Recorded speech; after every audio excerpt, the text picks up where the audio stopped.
Muy buenas tardes a todos, bienvenidos a esta 47ª entrega de Lágrimas en la lluvia, el programa que aspira a marcar la diferencia en complicidad con un público diferente.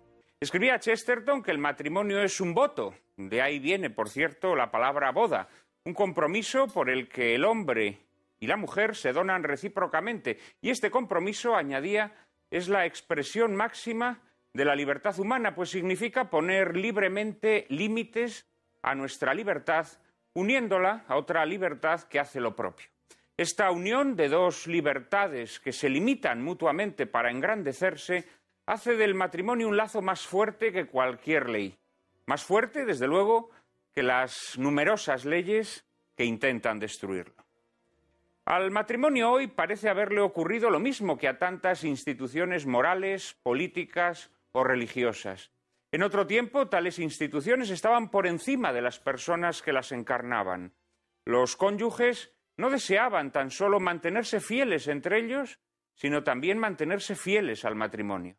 Mientras la institución matrimonial permaneció viva, revitalizada por la savia cristiana, fue un apoyo orgánico para los cónyuges.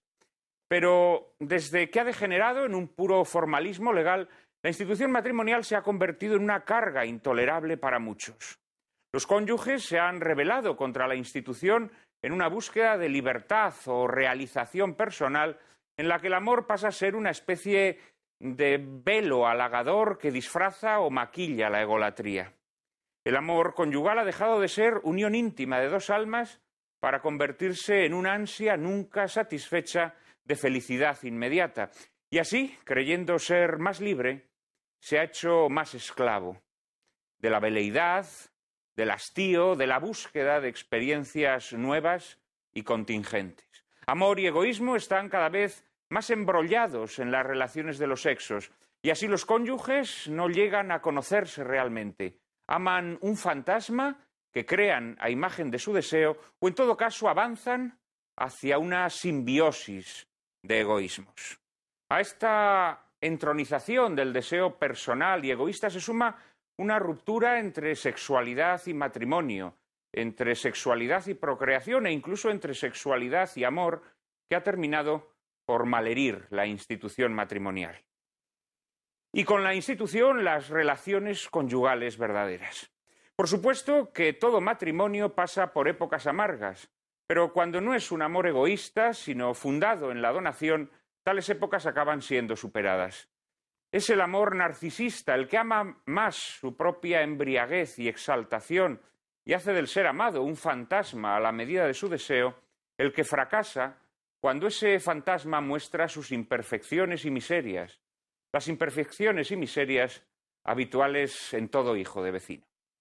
Y este amor narcisista siempre nos deja insatisfechos, porque vive de codiciar.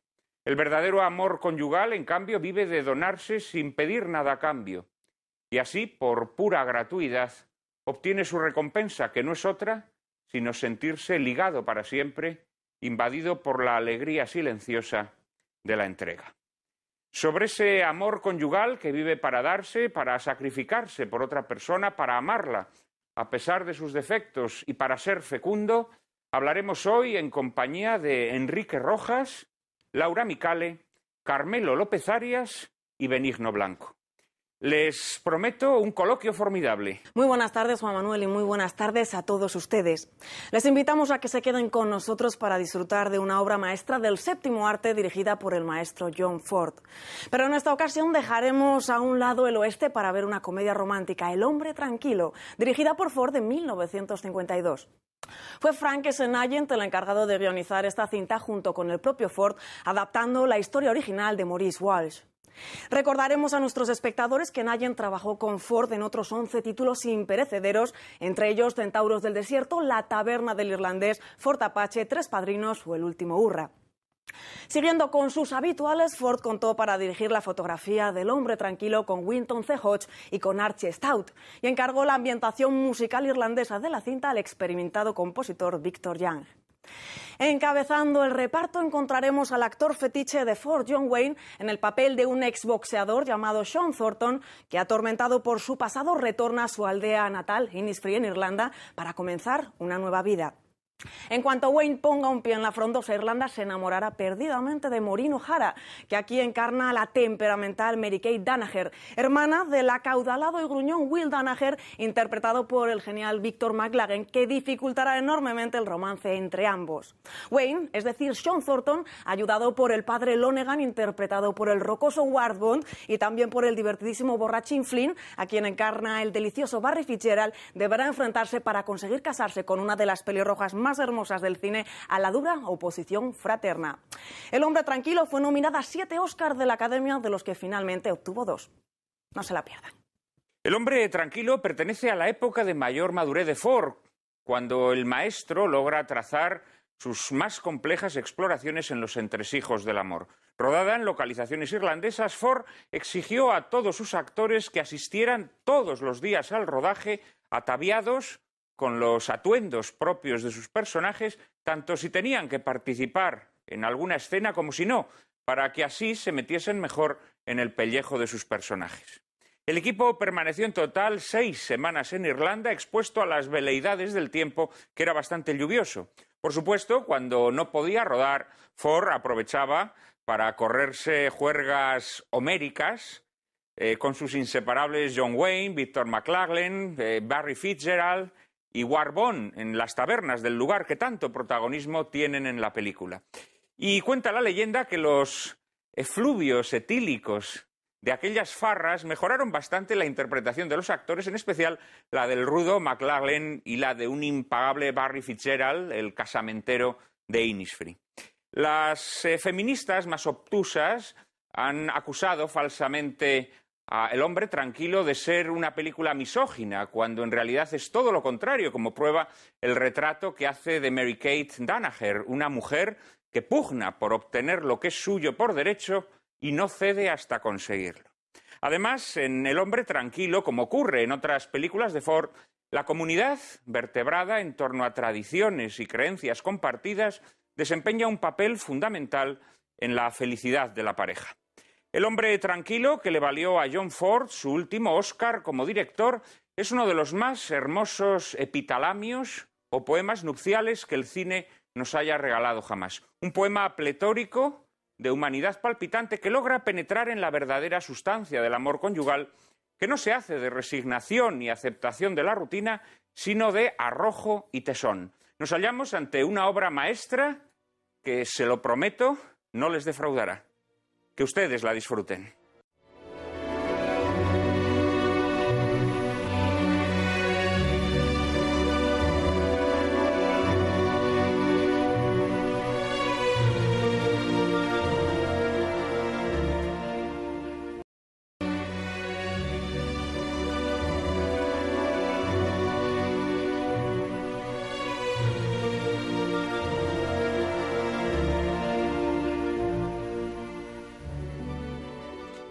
Muy buenas tardes otra vez. Veíamos en El hombre tranquilo como Thornton, el personaje interpretado por John Wayne, que se había propuesto no volver a luchar nunca más, tuvo que volver a hacerlo por el amor a la impetuosa Mary-Kate. En Lágrimas en la lluvia no quisiéramos llegar a las manos, pero seguiremos luchando con uñas y dientes cada domingo para llevar hasta sus casas los debates sobre las cuestiones más palpitantes de nuestro tiempo. Y en el deseo de que nuestros espectadores nos acompañen en este particular reto, hemos dispuesto una dirección de correo electrónico a la que pueden hacernos llegar sus sugerencias.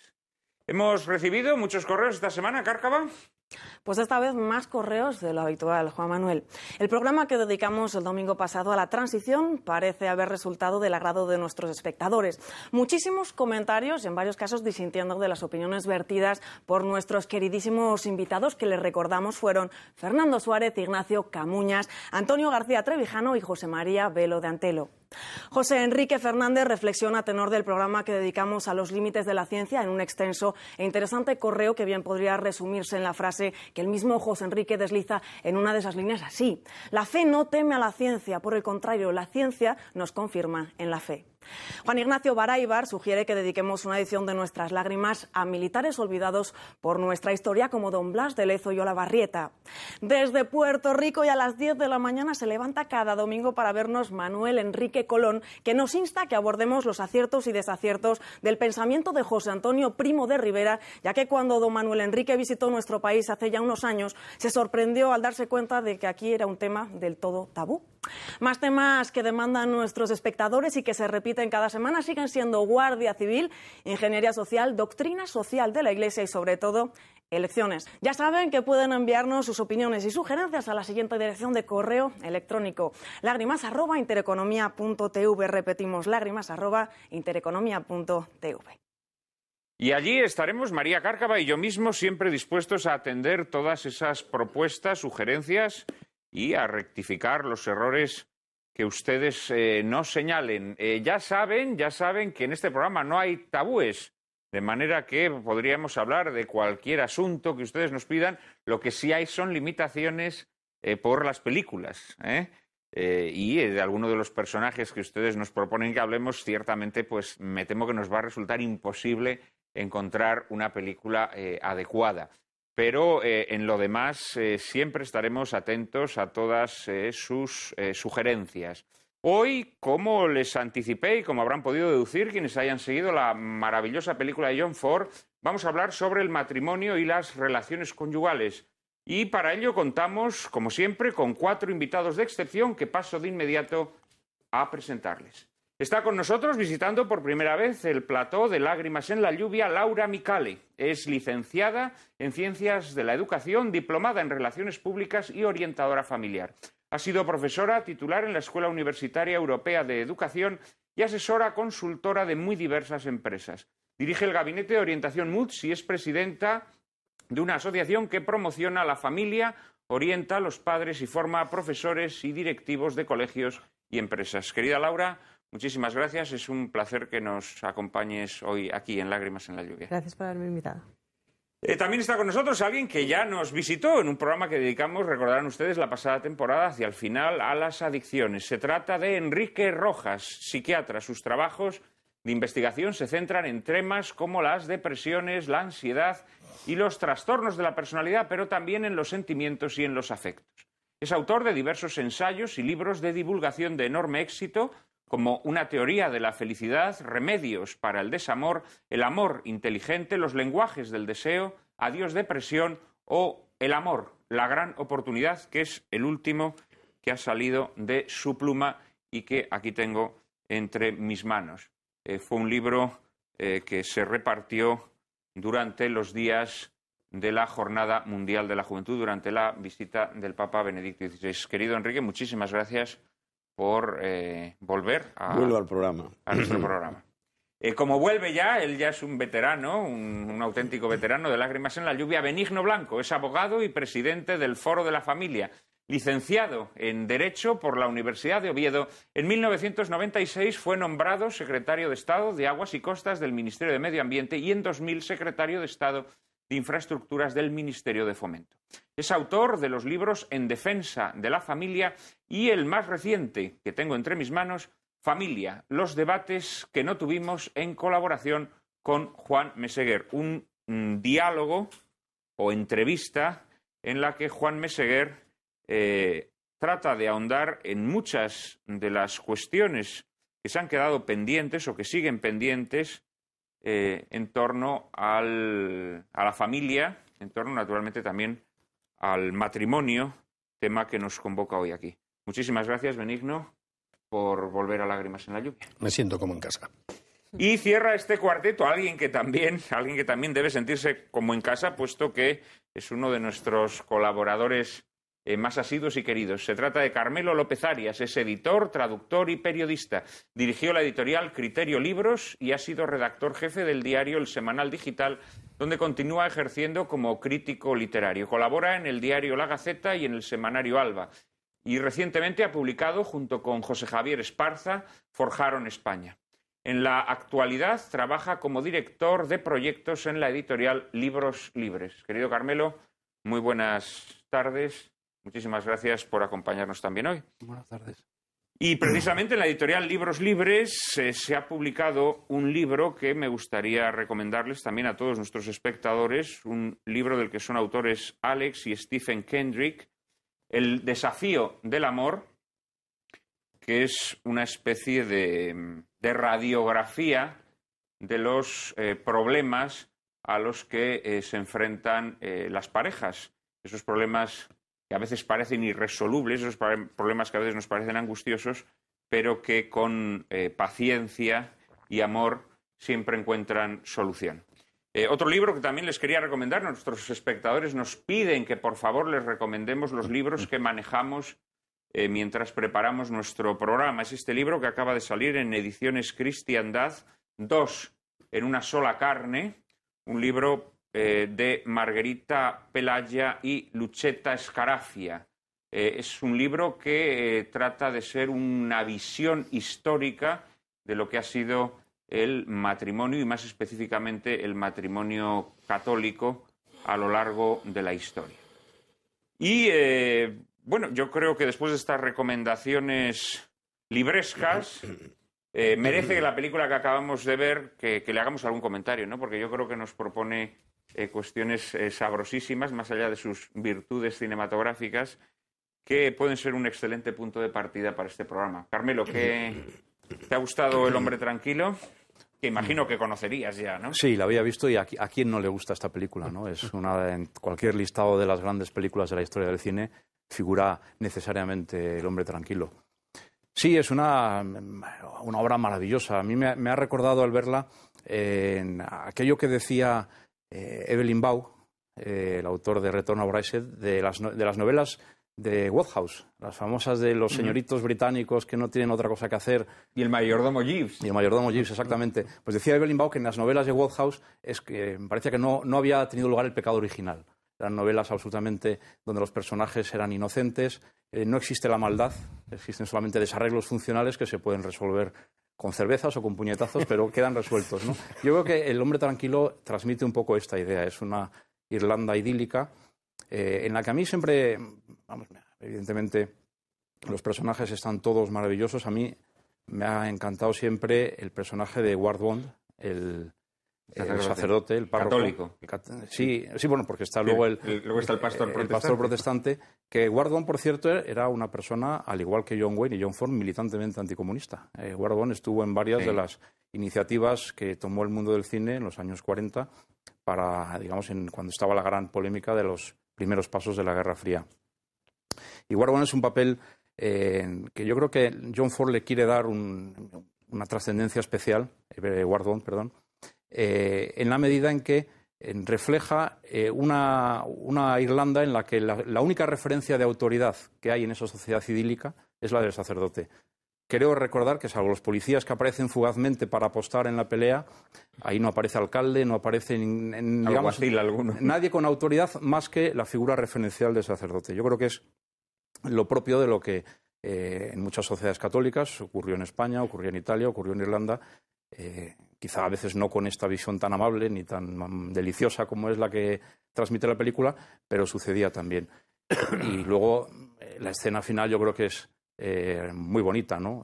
Yo no soy precisamente un simpatizante del ecumenismo, pero esa escena en la que el sacerdote católico disimula su condición y anima a sus párrocos a aplaudir al párroco protestante, al pastor protestante, porque es un buen hombre, forma parte de la comunidad, no queremos que se vaya, tenemos que fingir ante el obispo que es un hombre de éxito, que está arrastrando fieles. Yo creo que eso es una parte más muy importante de esta ensoñación, que es, al fin y al cabo, el hombre tranquilo. Es muy graciosa, en efecto, esa escena a la que aludes. También es muy gracioso el retrato que hace John Ford del pastor protestante, porque en realidad el pastor protestante es católico ya. Tú recordabas las novelas de Wodehouse. A mí me recuerda también las novelas de Chesterton. Los personajes de esta película tienen mucho que ver con los personajes de las novelas de Chesterton. Es muy frecuente en las novelas de Chesterton el borrachín, el pendenciero, el iracundo, el loco, el pillo, pero todos ellos también dentro de esa visión amable y sobre todo esa visión absolutamente favorable a la naturaleza humana, ¿no? Esa naturaleza humana que, bueno, no sé si tiene pecado original o no, pero que desde luego siempre es capaz de sacar lo mejor de sí. Mencionabas a Warbone, que efectivamente fue un actor, casi diríamos furibundamente anticomunista, de todo el grupo de amigos de John Ford, que todos lo eran. Era el más furibundo de todos ellos y era su amigo más estrecho. Fue el actor que más veces trabajó con John Ford. John Ford, digamos que era como el liberal del grupo, entendiendo por liberal, naturalmente, el menos furibundo. Y John Ford siempre desempeñaba un poco el papel de bálsamo o de vaselina, ¿no?, en los raptos coléricos de Warbone. Pero efectivamente todos formaban un grupo bastante homogéneo y con unas conductas similares. Rodando, creo que fue Centauros del Desierto, una joven actriz, Vera Miles, le pidió a John Ford, él estaba conversando con Warbone, y le pidió que por favor le diera el día libre porque tenía que ir con su psicoterapeuta, ¿no? Y John Ford le dijo a Warbone: ¿qué te parece esta? Que paga por confesar sus pecados. Yo esto lo tengo absolutamente ventilado con mi sacerdote, ¿no? Eran personajes irrepetibles y verdaderamente yo creo que en esta película quizá es donde se capta mejor esa atmósfera de absoluta camaradería que se generaba en las películas de John Ford, que también tenían sus escabrosidades y sus partes difíciles, puesto que él era un gruñón, pero verdaderamente el ambiente de fraternidad que se respira en la película es impagable. Benigno, ¿qué te ha parecido? ¿Qué te han parecido John Wayne y Maureen O'Hara? Esos besos. Me encantó en primer lugar, y esto es una confesión de vicio particular, ver a John Wayne fumando sin parar. El que todavía se pueda ver a un señor que fuma tranquilamente, ¿no?, en los momentos en que es más feliz y en los momentos en que está más preocupado. Y lo que más, desde el punto de vista de lo que es la dinámica matrimonial, me ha llamado la atención es cómo todo el conflicto entre ellos dos surge por la falta de sinceridad antes de casarse. Aunque sea anecdótico, pero hay una escena en el cementerio cuando ella le dice un mes de pasear, luego la fiesta, luego el primer beso, y le dice, no, aquí todo muy rápido. El todo muy rápido significa que entre ellos casi no hay noviazgo y por lo tanto no hablan. ¿Y qué sucede una vez que se casan? Que por ignorar uno lo que lleva en el corazón el otro empiezan a no entenderse. Él no sabe valorar la importancia que tiene para ella, más allá de la masa monetaria, el valor de la dote, y ella no sabe la vida anterior de él y por qué no quiere pelear. Esto hoy día pasa muchas veces. Mucha gente se casa sin haber dedicado tiempo a conocerse, a hablar, a saber lo que lleva uno en el corazón y lo que lleva el otro, y luego surgen problemas de incomprensión. Por lo tanto, una primera lección que se puede sacar de esta estupenda película es que el matrimonio es algo muy valioso y hay que prepararlo muy bien. Precisamente porque es una decisión muy seria, muy comprometida para toda la vida, no se puede tomar frívolamente. Los cónyuges deben conocerse muy bien y para eso vale un estupendo noviazgo, que es lo que, por la dinámica de la película, aquí nuestros dos cariñosos personajes se saltaron. Es muy interesante, fíjate, porque vista la película hoy, el personaje que nos resulta más moderno en su lucha absoluta y sin concesiones por lo que considera que es suyo, es Maureen O'Hara. Sin embargo, eso por lo que lucha es lo que le garantiza la tradición, contra la que John Wayne trata de rebelarse o simplemente considera que es algo innecesario, ¿no?, que es una aportación superflua a su matrimonio, ¿no? Él, como tú muy bien dices, pues si quiere abreviar el noviazgo, pero también quiere desprenderse de todos los ritos que rodean el matrimonio, ¿no? Y es ella, en su afán por sostener esas tradiciones y por hacerlas verdaderas, la que le da una lección, digámoslo así, de modernidad al bueno de Thornton, al personaje encarnado por John Wayne. Enrique, también imagino que conocerías la película, ¿no? Pero supongo que también te habrá suscitado nuevas reflexiones porque es una película inagotable. Bueno, yo haría varios comentarios. La primera parte, me parece muy interesante cómo se produce el enamoramiento. Para un psiquiatra, el enamoramiento, para un psicólogo, una persona que se sumerge en lo que es ese momento estelar, la exaltación del amor a nivel máximo, hay 2 o 3 ideas que aparecen en la película.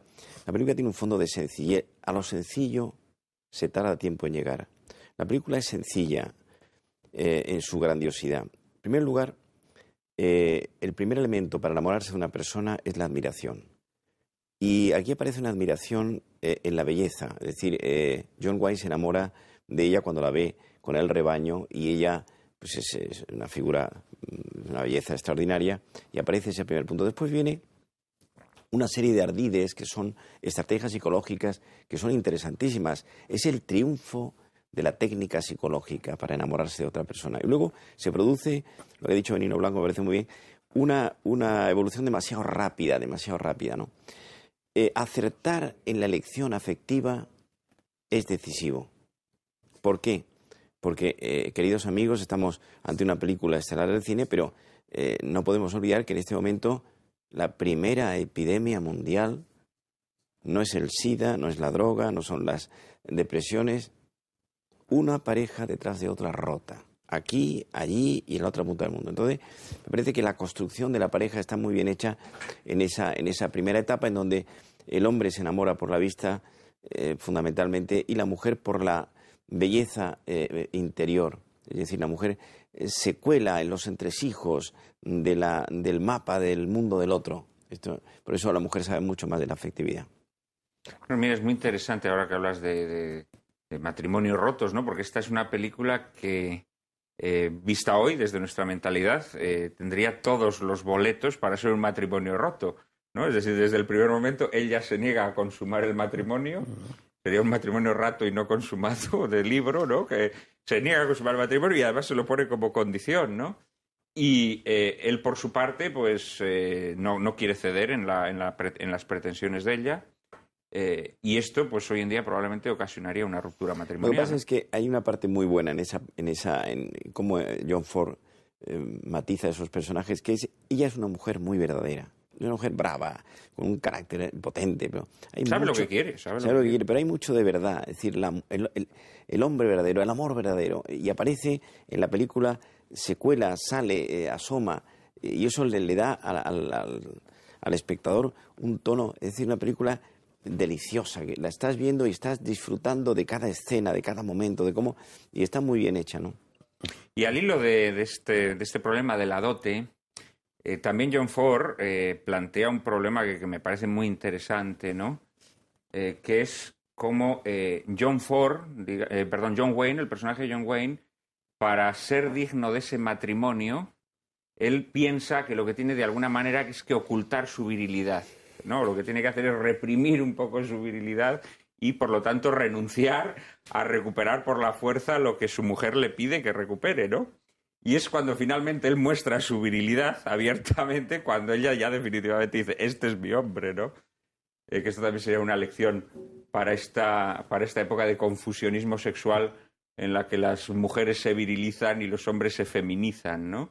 Yo creo que el matrimonio verdadero se tiene que constituir sobre la dualidad sexual, ¿no? Y la mujer tiene que ser mujer y el hombre hombre. Hay una cosa que me parece muy interesante en la película y es que enamorarse es crear una mitología privada con alguien.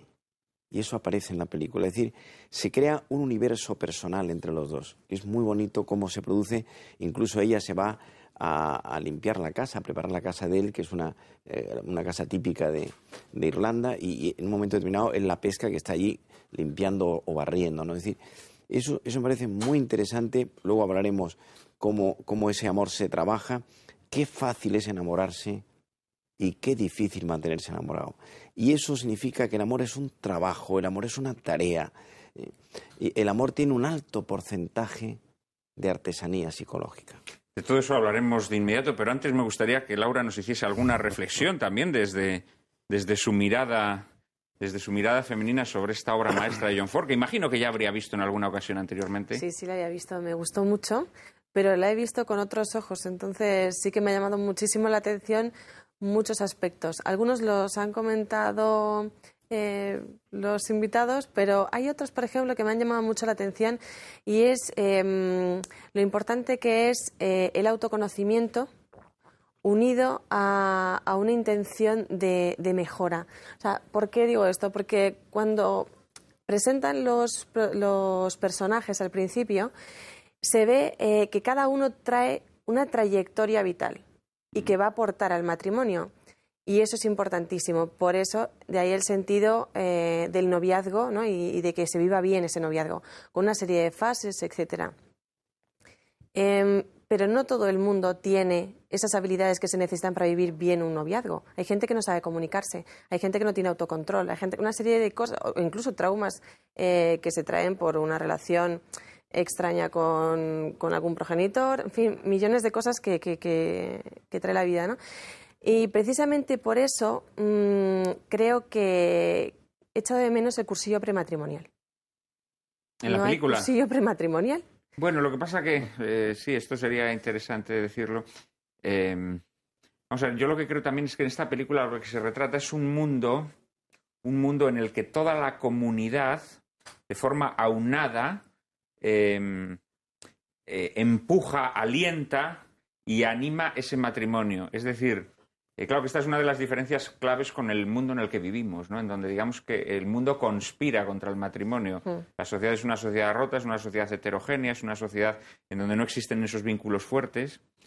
Pero digamos que aquí parece como que el cursillo prematrimonial es la vida en comunidad. O sea, da la impresión de que esa vida en comunidad de alguna manera los está encauzando hacia el matrimonio. Todos los personajes de la película los están ayudando constantemente al matrimonio. Y ya no solo el sacerdote, sino el borrachín casamentero, en fin, de todos, ¿no? La carrera que organizan de caballos es precisamente para ayudar al matrimonio. Es decir, ahí hay como una escuela vital, que yo creo que este también es uno de los grandes dramas de la sociedad contemporánea y concretamente de la institución matrimonial, ¿no? Que como todas las instituciones necesitan un arraigo en la comunidad.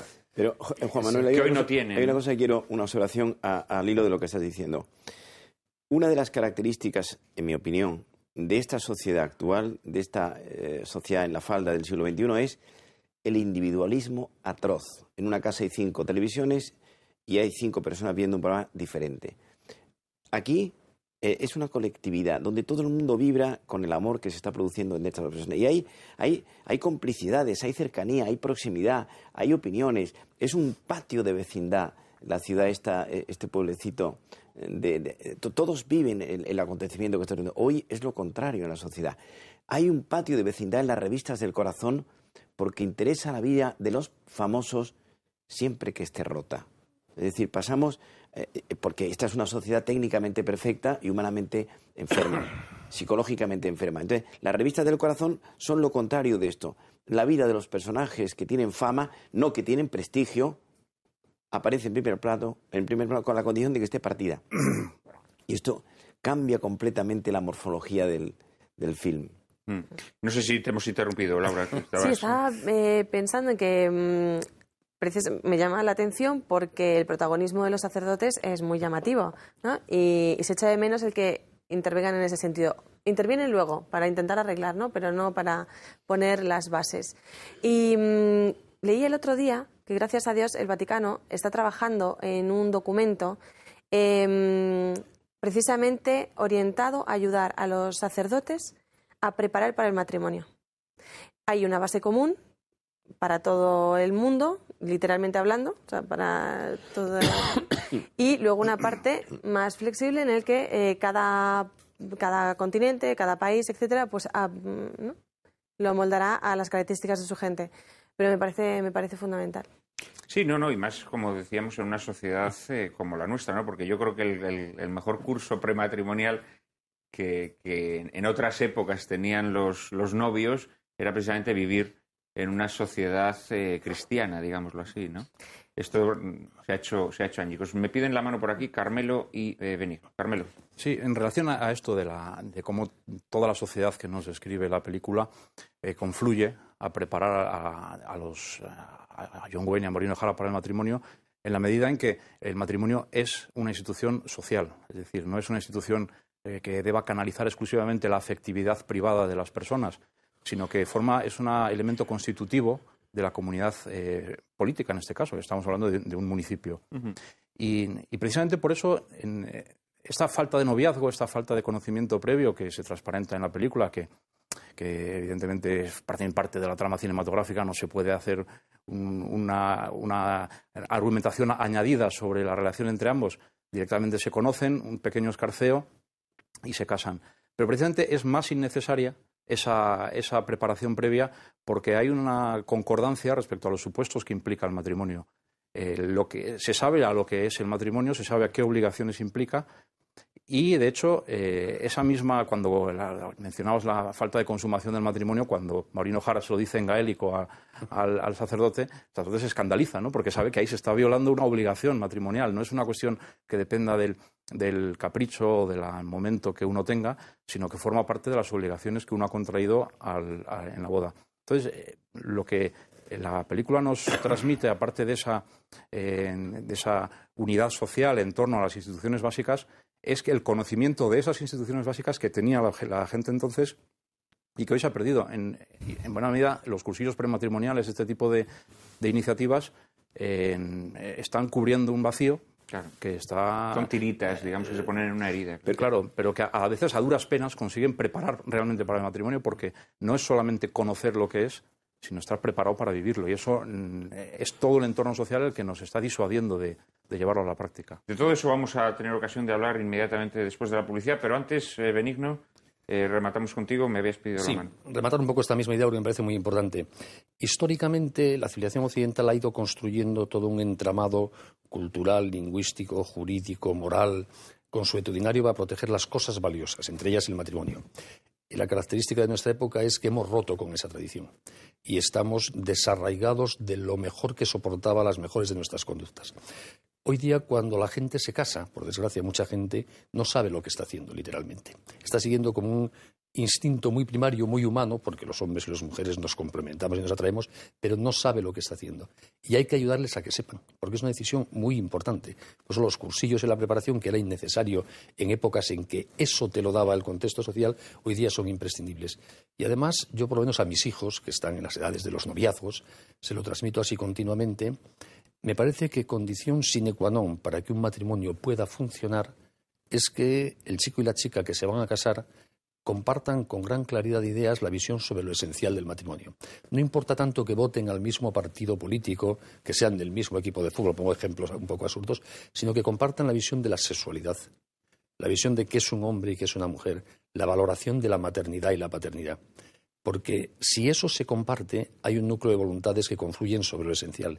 Si sobre eso no hay comunidad de acuerdo, es muy difícil que funcione el matrimonio. Por eso la necesidad del noviazgo, de la preparación, de aclararse sobre en qué consiste lo que vamos a hacer para garantizar que esa decisión que tomamos se pueda sostener con fortaleza y con voluntad en el tiempo.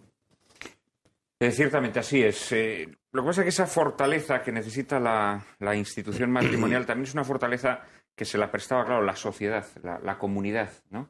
El problema al que hoy se enfrentan muchos matrimonios, o nos enfrentamos muchos matrimonios, es que nos tenemos que convertir casi como en islas o como en trincheras frente a una sociedad que conspira, digamos, contra la sociedad, contra la unión matrimonial. Eso es lo que pasa con el embarazo, el aborto y la maternidad. Antes la sociedad protegía la maternidad, claro. Ahora tienes que protegerte para no abortar casi. Y eso es terrible, ¿no? Eso es quizá la misión más dura hoy en día de unos esposos, ¿no? Erigir una especie de ciudadela, ¿no? En la que no pueda irrumpir pues toda esa dinámica matrimonial que desgraciadamente existe en nuestras sociedades. Lo dejamos aquí por un minuto y enseguida volvemos para seguir hablando del matrimonio y las relaciones conyugales.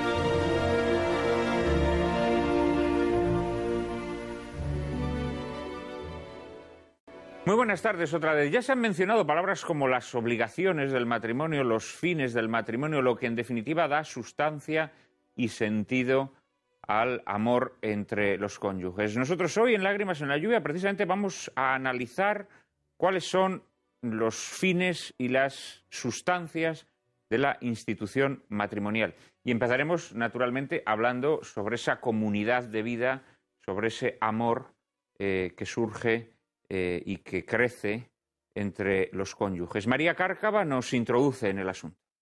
¿Qué hace que un matrimonio sea grande y duradero? ¿Cómo se logra esa donación recíproca que es el cimiento de la unión conyugal? Desde luego, no solo a través de un estado afectivo ni de una sed vulgar, de una felicidad superficial impermeable al deber, como se estila en nuestra época. Para que un matrimonio funcione es necesaria la unión íntima de dos almas. ¿Y cómo se logra esa unión íntima? Gustave Thibon escribía que solo los afectos que resisten la destrucción de su primer componente sentimental están llamados a trascender en el tiempo. Para ello es preciso que la unión de los esposos repose sobre 4 pilares: pasión, amistad, sacrificio y oración. Pasión, pues no podemos concebir el matrimonio sin una atracción sexual recíproca, asumida, coronada y superada por el espíritu que nos exige adaptarnos a la estructura sexual del otro cónyuge, a sus gustos y a sus necesidades. Pero para que la vida de los esposos sea plena, exige una comunión mucho más profunda que no se logra con la mera pasión. Debe existir entre ellos una amistad que les enseñe a amar y respetar al otro, que los incite a penetrar en el alma del otro. Y es que un amor grande y duradero necesita también nutrirse con sacrificios, prosigue Thibon. Desconocer lo positivo y fecundo que hay en el sacrificio es la tara del humanitarismo blandengue propio de nuestra época. Todos los desastres, todas las miserias del matrimonio procedentes de ese desconocimiento son ingentes. Y es que no hay matrimonio feliz sin sacrificio mutuo. Y por último, concluye Thibon, el amor de los cónyuges tiene que ser oración, conjugarse y amalgamarse con el amor eterno. Quien ama de verdad acoge al ser amado no como un Dios, sino como un don de Dios. No lo confunde nunca con Dios, pero no lo separa nunca de Dios. Para amar a un ser finito con todas sus miserias e imperfecciones, es preciso amarle como mensajero de una realidad que le sobrepasa. Pasión, amistad, sacrificio y oración son, pues, los pilares del amor conyugal. Pero vemos cómo nuestra época ha creado un clima hostil donde cada uno de estos 4 pilares son corroídos, adulterados y demolidos, haciendo cada vez más difícil el amor conyugal. Para que la pasión no sea coronada por el espíritu, se exacerban y halagan los instintos y se encumbra la sexolatría a través de la pornografía y las incitaciones a la promiscuidad. Para hacer imposible la amistad entre los cónyuges, se convierte el matrimonio en una lucha de sexos. Así se niega el sacrificio, se promueve el hedonismo y el sentimentalismo delicuescente, y contra la quietud espiritual que nos conduce a Dios se ha diseñado un mundo erizado de urgencias y activismos vacuos, donde la consecución del éxito laboral o la búsqueda de esa realización personal se convierten en idolatrías. ¿Cómo hacer posible el amor conyugal ante circunstancias tan adversas? Esta es la pregunta que nos lanza María Cárcava después de haberse leído aplicadamente este extraordinario libro que recomiendo a todos nuestros espectadores. Creo que es un libro que no deben dejar de leer. Se titula Sobre el amor humano, de Gustave Thibon, un grandísimo escritor, pensador, filósofo francés. El libro, curiosamente ilustrado con un fotograma de la película que acabamos de ver, El hombre tranquilo, está publicado por El buey mudo, sobre el amor humano, de Gustave Thibon. Pero si alguien ha reflexionado profusamente sobre el amor humano y siempre con clarividencia y acierto, es Enrique Rojas, que seguramente tendrá muchas observaciones interesantes que hacernos a partir de esta pregunta o reto que nos lanza María Cárcava.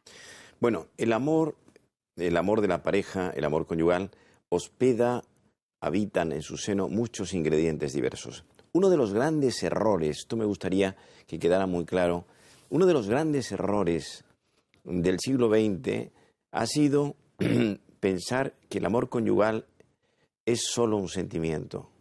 El amor es un sentimiento, esto está claro, pero el amor es también un acto de la voluntad y un acto de la inteligencia, sin que pierda ese amor frescura y lozanía. Es decir, en los amores inteligentes o en los amores maduros, estos dos componentes tienen una presencia operativa. Es decir, el amor no es solamente un estado de ánimo, sino que es la determinación de trabajar ese amor elegido. Esto me parece clave. Y entonces, la cabeza y la voluntad actúan como rodrigones esenciales. La utilización de los instrumentos de la razón a priori, me conviene o no me conviene esta persona, es la adecuada o no es la adecuada para mí, eso me parece esencial. Y luego trabajar ese amor poniendo mucho empeño. Lo decía María hace un momento, la importancia de las creencias.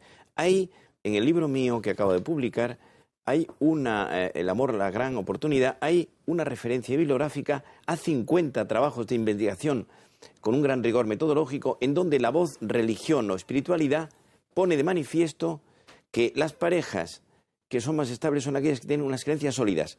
Mormones, católicos practicantes, judíos practicantes, etcétera, son los que tienen más solidez.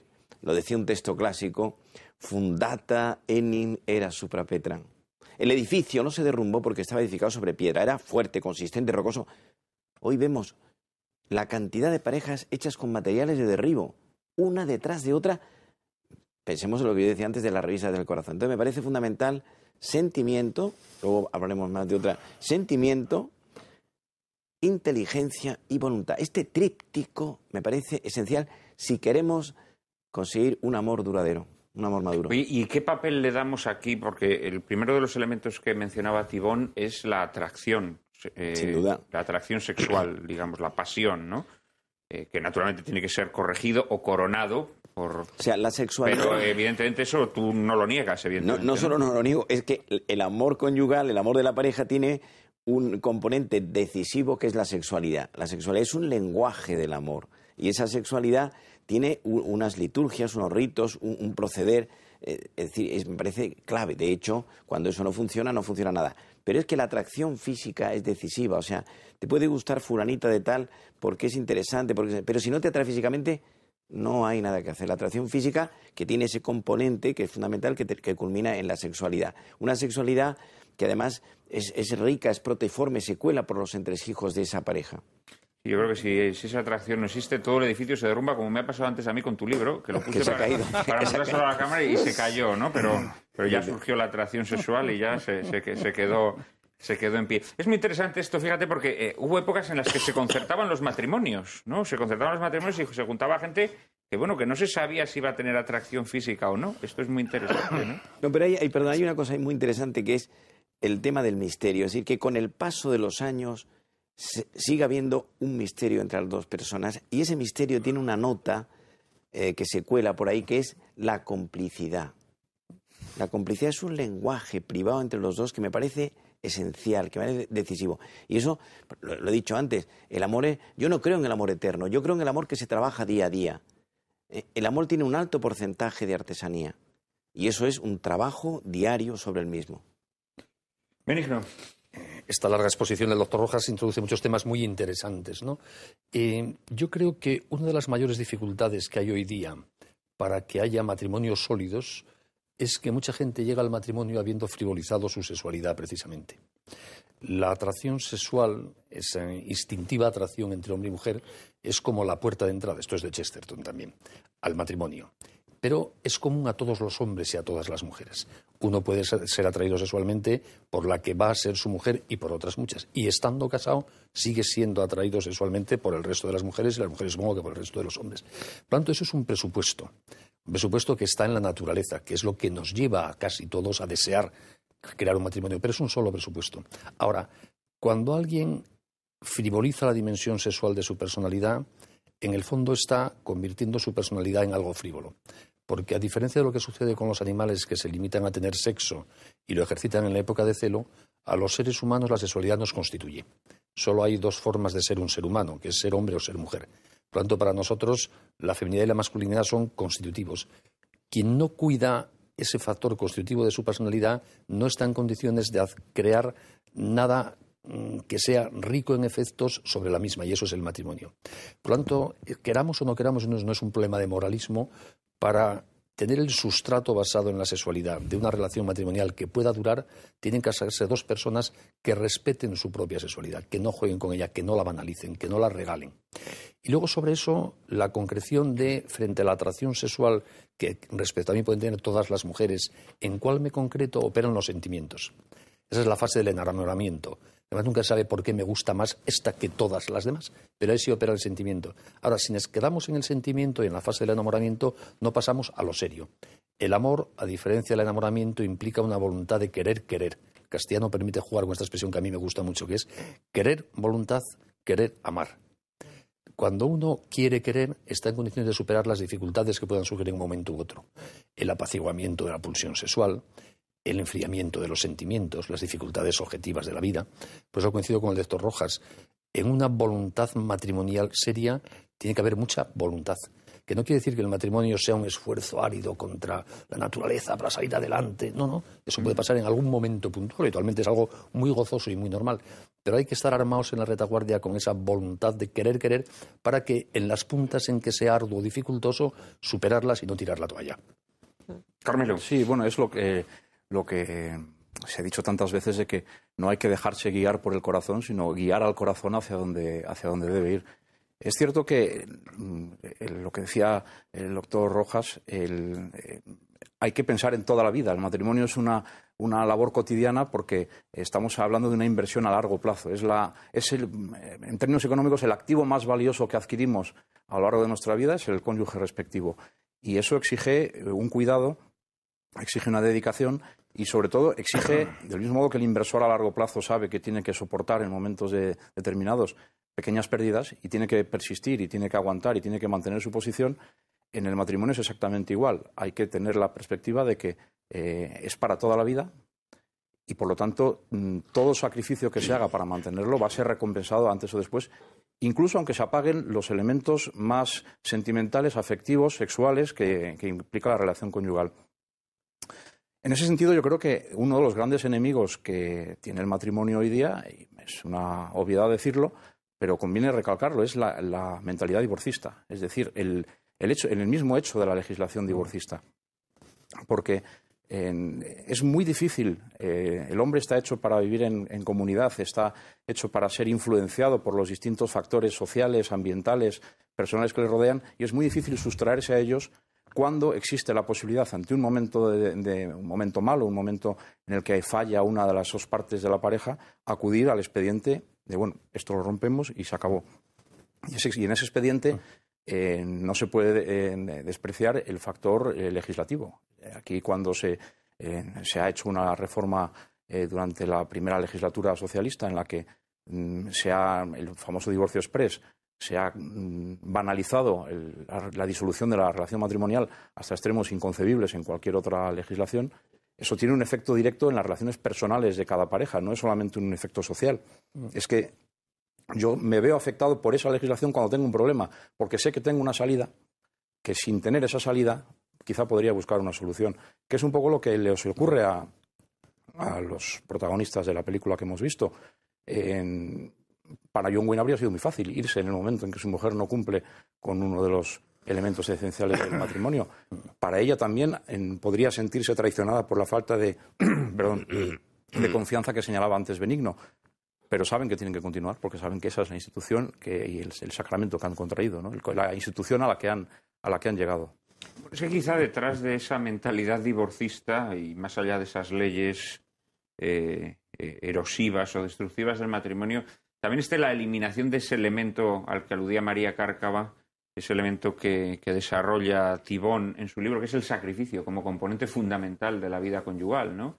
En donde uno tiene que sobreponerse a las dificultades y en donde tiene que encajar pues una serie de renuncias, tiene que encajar una serie de abnegaciones que la mentalidad de nuestro tiempo ha excluido del horizonte vital, o sea, que se consideran como morbosas, ¿no?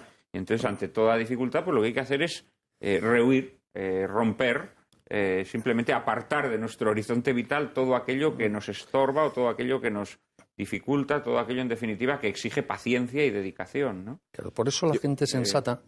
Perdón. Bueno, no. A mí me había pedido la palabra ahora, enseguida os la doy a vosotros. Sí, estaba dándome cuenta de la cantidad de aspectos que tiene la vida conyugal y lo que es el matrimonio en sí, ¿no? Y por poner, digamos, un poco de orden o de linealidad a este tema, yo diría, ¿cuándo hay que empezar a prepararse o cuándo uno se empieza a preparar para la vida conyugal? Pues yo diría que, en primer lugar, en casa de los padres, ¿no? Luego, efectivamente, pasas a una segunda fase que es el noviazgo y luego el matrimonio trabajado día a día. Pero a mí no me gustaría marcharme a casa sin hablar del papel fundamental que tienen los padres en la formación de los jóvenes de cara al matrimonio. Y yo diría que incluso un poco más, porque hoy en día esa agresividad de la que hablábamos antes, vale, muy bien, es verdad que la sociedad es muy agresiva, puede influir en la vida de los jóvenes, etcétera. Pero yo diría que hay lo que realmente nos tiene que importar es la representación de esa sociedad hostil al lado de los cónyuges. O sea, es decir, la familia política, por ejemplo. O sea, hay veces, y en consulta lo veo, y todo el mundo que se dedica a la orientación familiar ve, que ha tomado una importancia determinante el papel de la familia política en la unión de los cónyuges. De hecho, yo he leído estudios que hablan de un 70% de casos de ruptura conyugal en la que tenía el detonante, digamos, era un miembro de la familia política. Hasta ese punto es tan importante. Entonces, en una ocasión hablé con María Carcava de este tema y dijimos que verdaderamente estaba tomando tal cariz la situación actual de los matrimonios que hay que blindar la familia. Hay que blindar en cuanto se ve que la hostilidad es muy próxima, blindar. Obviamente, tener abierto el hogar conyugal, porque cuando uno se casa, en la liturgia, en la oración, una de las oraciones es que el hogar de estos nuevos cónyuges tiene que ser abierto y tiene que ser acogedor, tiene que ser luminoso, tiene que ser alegre, etcétera. Bueno, de acuerdo. Pero hay que tener muchísimo cuidado y tiene que tener muy claro cada uno de los cónyuges que lo primero tiene que ser el cónyuge, luego los hijos y a partir de ahí la familia extensa. Y ese orden no lo tiene claro mucha gente. En el colegio donde yo llevo a mis hijos, que gracias a Dios la verdad es que dan una formación maravillosa, pues hablando con gente que tú presupones una claridad de ideas, lo cierto es que te anteponen los hijos al cónyuge.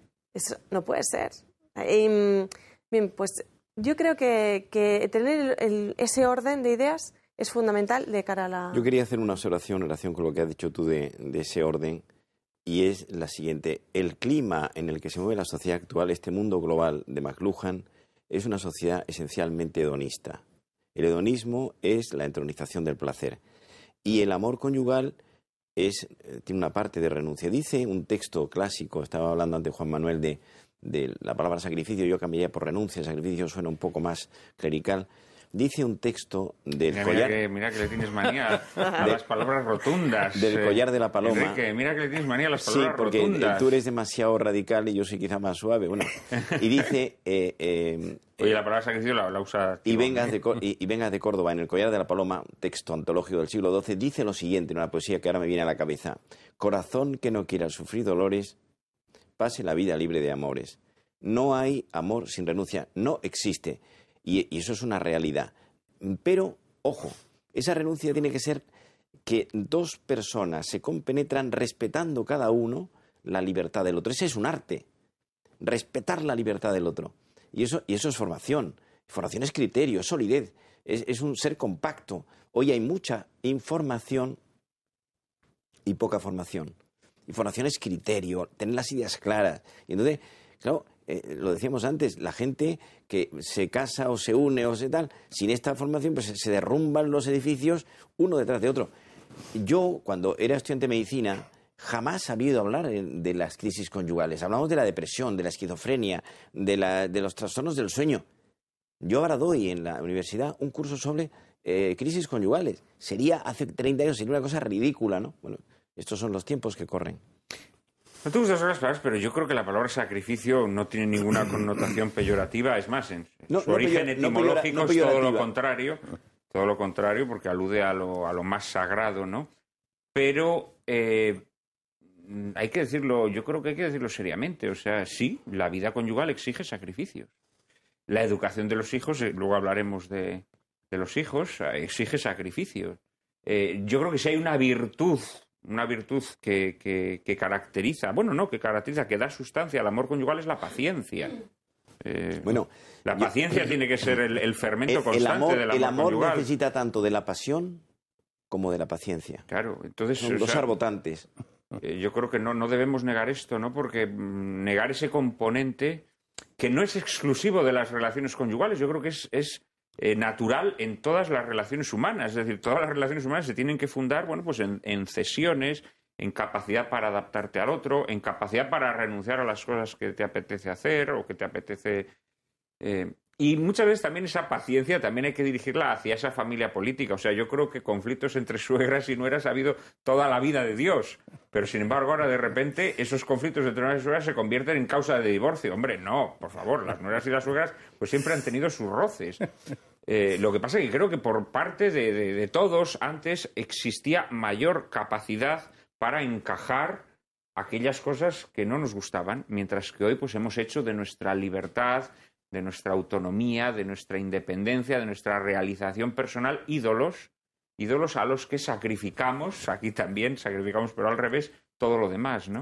¿Sabes qué ocurre? Que eso podía valer antes, porque había educación. En la película se ve. Tú puedes, bueno, menos el salvaje del hermano de Mary-Kate, pero los demás tienen una educación exquisita. Hoy en día las formas se han perdido. Entonces, encuentras casos de familia política que pierde muchas veces el norte y se entromete de tal manera que incluso sabotea, y no le importa sabotear la vida conyugal.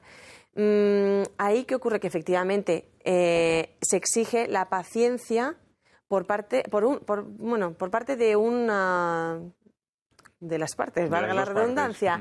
No, por parte de una no, porque es la que es hostil, y la otra se supone que tiene que, poner de su parte para tener paciencia, para pasar, ser diplomático, mano izquierda, etcétera. ¿Qué ocurre? Que en determinados momentos se puede empezar a calar esa hostilidad, digamos, dentro del matrimonio. Entonces, ¿qué ocurre? Yo veo dos tipos de relaciones conyugales. Una que tiene los conflictos de la puerta para afuera y otra que tiene los conflictos de la puerta de casa para adentro. Entonces, si los problemas están de puertas de la casa para afuera, dentro de lo que cabe es bastante leve. La cuestión es cuando empiezan a entrar en casa. Y ahí es donde se tienen que tomar medidas. Bueno, hay un viejo refrán castellano que dice: dos no pelean si uno no quiere, ¿no? En ese sentido, creo que ahí, aplicando la virtud de la paciencia, esos conflictos se pueden solucionar. Y luego, por otra parte, creo que muchas veces, cuando crece el cáncer en una relación conyugal, cáncer interior, siempre se tiende a crear fantasmas que justifiquen ese cáncer, ¿no? Y entonces terminas diciendo: no, es que es mi suegra. No, es que... no sé qué. No, es que... Y probablemente la causa originaria, el embrión destructivo, no esté fuera, sino que está dentro. Lo que pasa es que siempre nos gusta echar balones fuera, ¿no? Es una táctica muy humana. Benigno, sí. Me habías pedido la palabra. Yo quisiera retomar Carmelo. la idea de la necesidad de blindar el matrimonio. Ha hablado Carmelo con acierto de que uno de los problemas serios que hay en nuestra sociedad es la mentalidad divorcista. No tanto la ley del divorcio, sino la mentalidad divorcista que ha generado la ley del divorcio. Acostumbrarnos a que el divorcio es la salida normal, entre comillas, a la dinámica normal problemática de cualquier situación matrimonial, ¿no? Yo creo que la gente sensata deberíamos desear, y yo lo deseo desde luego, que la ley proteja lo bueno que yo tengo frente a mis propias veleidades. En concreto, a mí me gustaría que la ley reguladora del matrimonio protegiese mi matrimonio y su estabilidad frente a las propias tentaciones de hacer el tonto mías. Y por eso, dado que la legislación sobre el matrimonio en España ha convertido el matrimonio en el contrato más ridículo de todo el ordenamiento jurídico, el más fácilmente resoluble de todos, un contrato basura, literalmente, porque una relación que tiene una protección jurídica durante 3 meses y puede ser resuelta unilateralmente por cualquiera de los cónyuges, yo creo que no llega ni a la categoría de contrato. Es casi una pareja, de hecho, blindada por 3 meses, ¿no? Por lo tanto, hoy día el matrimonio es un contrato basura y, en consecuencia, no refleja ni protege la voluntad que yo tengo al casarme, la voluntad que tenéis María y tú al casaros, que queremos algo bastante más serio que una cosa para 3 meses. Por eso, en ese libro, yo propongo... Yo es que creo que el matrimonio civil ya no existe, ¿eh? Por eso, como institución jurídica no existe. Entonces, dado que debe proteger la ley civil algo bueno para la sociedad, porque el matrimonio no es una cuestión solamente privada de justirrinín privado afectivo de los cónyuges, es una institución que funda la apertura ecológicamente idónea a la maternidad y, en consecuencia, las relaciones de solidaridad basadas en el parentesco, es decir, crea la solidaridad social básica de una sociedad. Por lo tanto, como es una institución, debe ser protegida por la ley.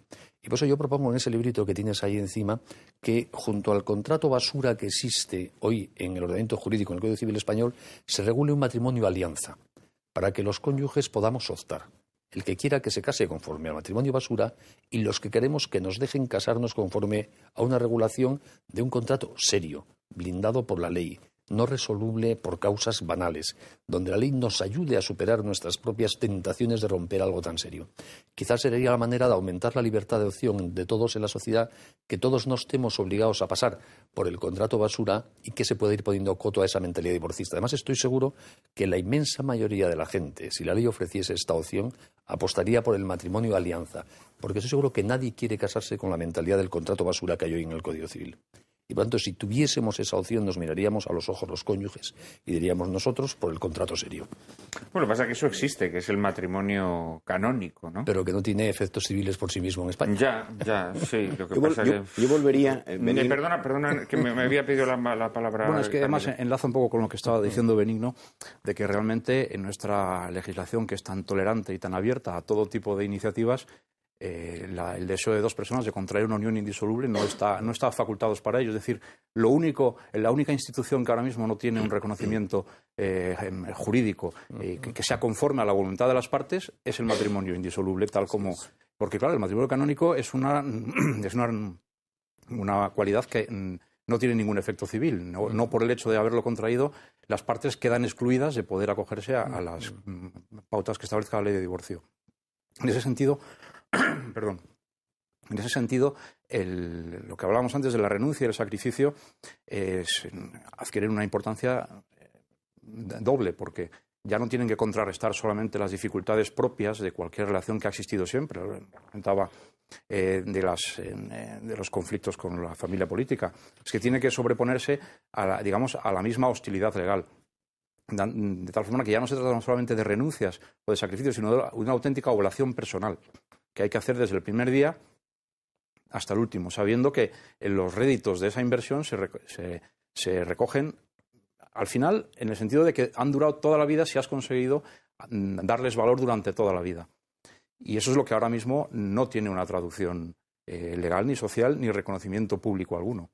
Yo volvería, os habéis ido al campo jurídico, yo volvería a educar a la gente en habilidades en la comunicación de la pareja. Evitar discusiones innecesarias. Capacidad para perdonar. El perdón es un gran acto de amor que tiene dos segmentos. Uno inmediato, te perdono, me perdonas, y otro mediato, lucho por olvidar. Aprender a darle a las cosas que le pasan a la pareja la importancia que realmente tienen, una especie de justeza de juicio. Valorar los hechos en su justa medida. Educar a los hijos de forma correcta. Educar es convertir a alguien en persona.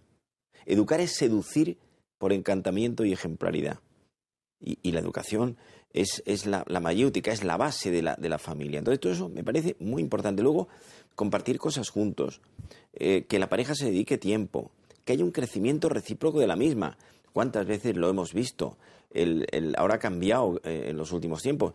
El marido que trabaja profesionalmente sin parar, la mujer que queda en casa y el marido que se enamora y consigue la trophy wife con 50 años se va con la de 25, ¿no? Entonces, todo esto son hechos que ocurren, ¿no?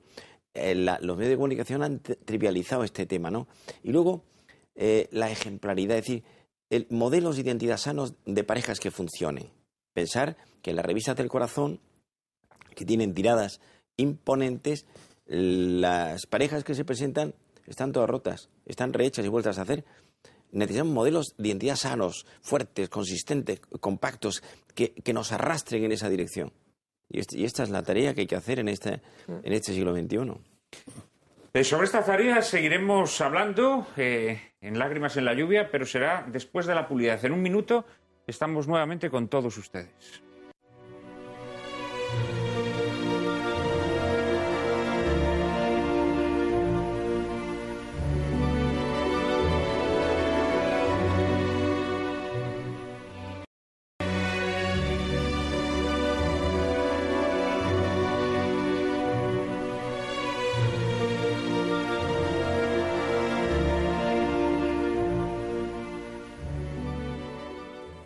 Estamos en Lágrimas en la lluvia hablando sobre el matrimonio, sobre su sustancia, sobre sus obligaciones, sobre sus fines, sobre lo que caracteriza y es natural al amor conyugal. E inevitablemente han surgido en nuestra conversación inmediatamente menciones a los enemigos de ese amor conyugal, ¿no? Hemos hablado de esa mentalidad divorcista, hemos hablado de esos elementos externos, a veces próximos familiarmente, pero que también desequilibran o pueden desequilibrar la relación. Pero indudablemente hay otros muchos más enemigos, ¿no?, que conspiran contra esos elementos que integran el amor conyugal. Seguramente Enrique Rojas, que ha reflexionado mucho sobre ello, nos puede hacer valiosas aportaciones. Yo haría dos comentarios de entrada. En primer lugar, el primer enemigo del matrimonio, del amor conyugal, del amor de la pareja, es el desconocimiento de lo que eso significa. Nada más y nada menos. Es una falta de formación notarial. Y el amor es una alquimia. Los alquimistas en la Edad Media buscaban la piedra filosofal, la clave que explicara el sentido de la vida. Bueno, pues aquí, mutatis mutandi, exactamente igual. Y entonces, el amor es alquimia y magia y códigos secretos y complicidad, arte y oficio. El amor es el texto eterno ardiendo al borde del camino. Y hay que conocer las principales características, lo he dicho antes, cuidar los sentimientos, cuidar la inteligencia, la voluntad, un proyecto en común. Este es lo primero. Y en segundo lugar, el segundo enemigo, la segunda enfermedad para mí, es el egoísmo. El egoísmo que aterriza hoy, declina por una especie de baliza hacia el individualismo atroz. El egoísmo es poner en primer plano lo mío. En el amor que funciona se prioriza al otro, el otro pasa por delante y entonces es la intención, la ocupación de que el otro goce, disfrute, lo pase bien, esté a gusto. Es decir, la felicidad mía pasa por la felicidad del otro. Me parece que estos son dos notas que se hospedan en su seno.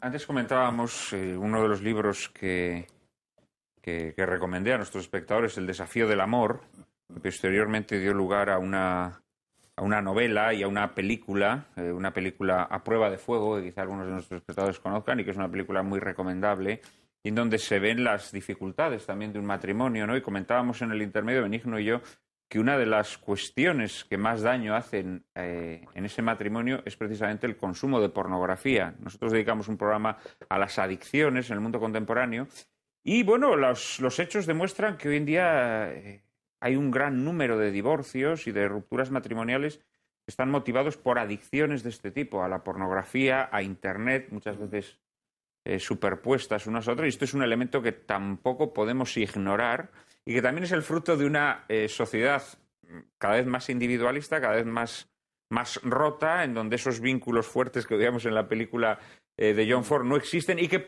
en cambio se han generado otra serie de dependencias derivadas del egoísmo que tienen que ver con estas cuestiones, ¿no? Claro. Es que el consumo habitual de pornografía implica una errónea percepción y comprensión de la sexualidad, porque es vincular la propia sexualidad solo al placer, que es lo que puede proporcionar la pornografía. Por eso, en la visión clásica de la persona, la sexualidad es algo muy serio, algo que no es banal, algo que hay que mimar y cuidar precisamente porque conforma la propia personalidad y porque está vinculada a una de las decisiones más trascendentes y más creativas que puede tener el ser humano, que precisamente la donación sexual en el seno del matrimonio abierta a la paternidad y la maternidad, ¿no? Y sin embargo, hoy día hay mucha gente que tiene como visión de la sexualidad únicamente algo genital, externo, corpóreo, vinculado al placer. Eso es lo que se llama muchas veces educación sexual en nuestros colegios, por desgracia. Es enseñar a los niños y a las niñas las posibilidades de optimizar el placer genital que tiene su cuerpo en todas las combinaciones posibles para animarlas a experimentarlo. Entonces, claro, quien interioriza esa visión de la sexualidad como una fuente de puro placer individual, los demás son un instrumento para conseguirlo. Cuando se va con esa mentalidad del matrimonio, eso no puede funcionar. Porque el matrimonio, por definición, es yo me entrego a ti, tú te entregas a mí para los dos entregarnos a hacer vida. Cuando es yo te utilizo a ti para obtener placer y tú me utilizas a mí para obtener placer, eso es una especie de, con perdón, de masturbación mutua que no tiene ningún futuro, es estéril y no da más de sí. Y sin embargo es la visión de la sexualidad que se interioriza muchas veces en los consumidores de pornografía y en otros que no consumen pornografía, pero consumen de la misma manera el cuerpo de las personas a las que dicen querer. ¿Cuánto chantaje afectivo y emocional en las relaciones entre niños y niñas? Ese viejo dicho que sigue siendo verdad de que los hombres ofrecemos amor a cambio de sexo y las chicas dan sexo a cambio de recibir amor. Y nos chantajeamos, nos manipulamos, nos utilizamos. Eso no es serio y sobre eso no se puede fundar nada. Carmelo. Sí, en esta película que has mencionado, A prueba de fuego, el protagonista tiene un problema con esto de la pornografía, ¿no? Pero tiene también otro problema que está muy vinculado a la mentalidad contemporánea, que es el orgullo, ¿no? Estamos en una sociedad en la que nos creemos siempre lo mejor de lo mejor y cada uno individualmente creemos que somos personas dotadas de todos los derechos y de casi ninguna obligación o que nadie tiene derecho a exigirnos nada. Y en el matrimonio, desde el punto de vista de su funcionamiento interno, yo creo que uno de los grandes enemigos es el orgullo personal en las situaciones de conflicto. Es decir, en el momento en que surge esa discusión, esa disparidad de criterios en el que hay un enfrentamiento, el no estar dispuesto nunca a ser la parte perdedora. Yo creo que es justo eso lo que hay que evitar, no crear una cadena en la que en las sucesivas victorias de una de las partes o una sucesión de conflictos en los que siempre ha habido un vencedor y un vencido acaban corroyendo la relación íntima. Para mí eso es fundamental porque cuando se contrae matrimonio, en la inmensa mayoría de los casos, hay un deseo, hay una pasión, hay una atracción, hay una felicidad, un deseo de conocer a otra persona. Todo es color de rosa. El problema es, y todo podría seguir siendo así, si cuando se presentan los momentos de conflicto, las dos partes están dispuestas a ser la parte perdedora. Eso es lo que conduce al final a la reconciliación y a que no haya un encadenamiento de guerras que acaban produciendo la ruptura o la sensación de hastío, de vaciedad, de que eso tiene un fin, de que ya ha llegado ese fin y de que no tiene sentido continuar. Es que ahí realmente cuando hay un proyecto común no hay ni vencedores ni vencidos. Es el hablar el 50%, 50%, cada uno da el 50%. No es cierto. O sea, hay que dejar claro a la gente que se va a casar, incluso cuando ya estamos casados, que tenemos que dar el 100% los dos, mutuamente. Entonces ya se diluyen todos esos conflictos tontos. Es como lo que decía el doctor Rojas, ¿no? O sea, basta de discusiones inútiles y nimias, por cosas nimias. O sea, pues si hace calor o si hace frío, pues bueno, es que pues depende. O sea, qué tontería, ¿no? Pues vamos a proyectar juntos nuestra vida, vamos a pensar los dos en nosotros, no como tú y como yo. Y tengo una amiga que hizo un día un comentario que me encantó. Es que cuando uno se casa, no es 1 más 1, 2, sino 1 más 1, 1. Entonces, si el proyecto es común y los dos estamos trabajando en lo mismo, yo creo que cada cosa se pone en su sitio. Yo haría un comentario de eso que dices tú, que es no perder de vista que la convivencia es lo más difícil que existe. O sea, yo no conozco nada más complicado que la convivencia. Dos amigos van en verano en coche de aquí a Santander y se pelean por si ponen el aire acondicionado, bajan la ventanilla, paran a comer en este sitio o en el otro. Es decir, pensemos lo que es la convivencia conyugal en el sentido de la sexualidad, de la economía, de la educación de los hijos. O sea, no conozco nada más complejo. Entonces, una de las grandes enfermedades es la apatía, es decir, que los matrimonios se aburren, eso es gravísimo, ¿no? O la lucha campal, serían los extremos. Entonces, aprender habilidades en la comunicación de la pareja me parece esencial.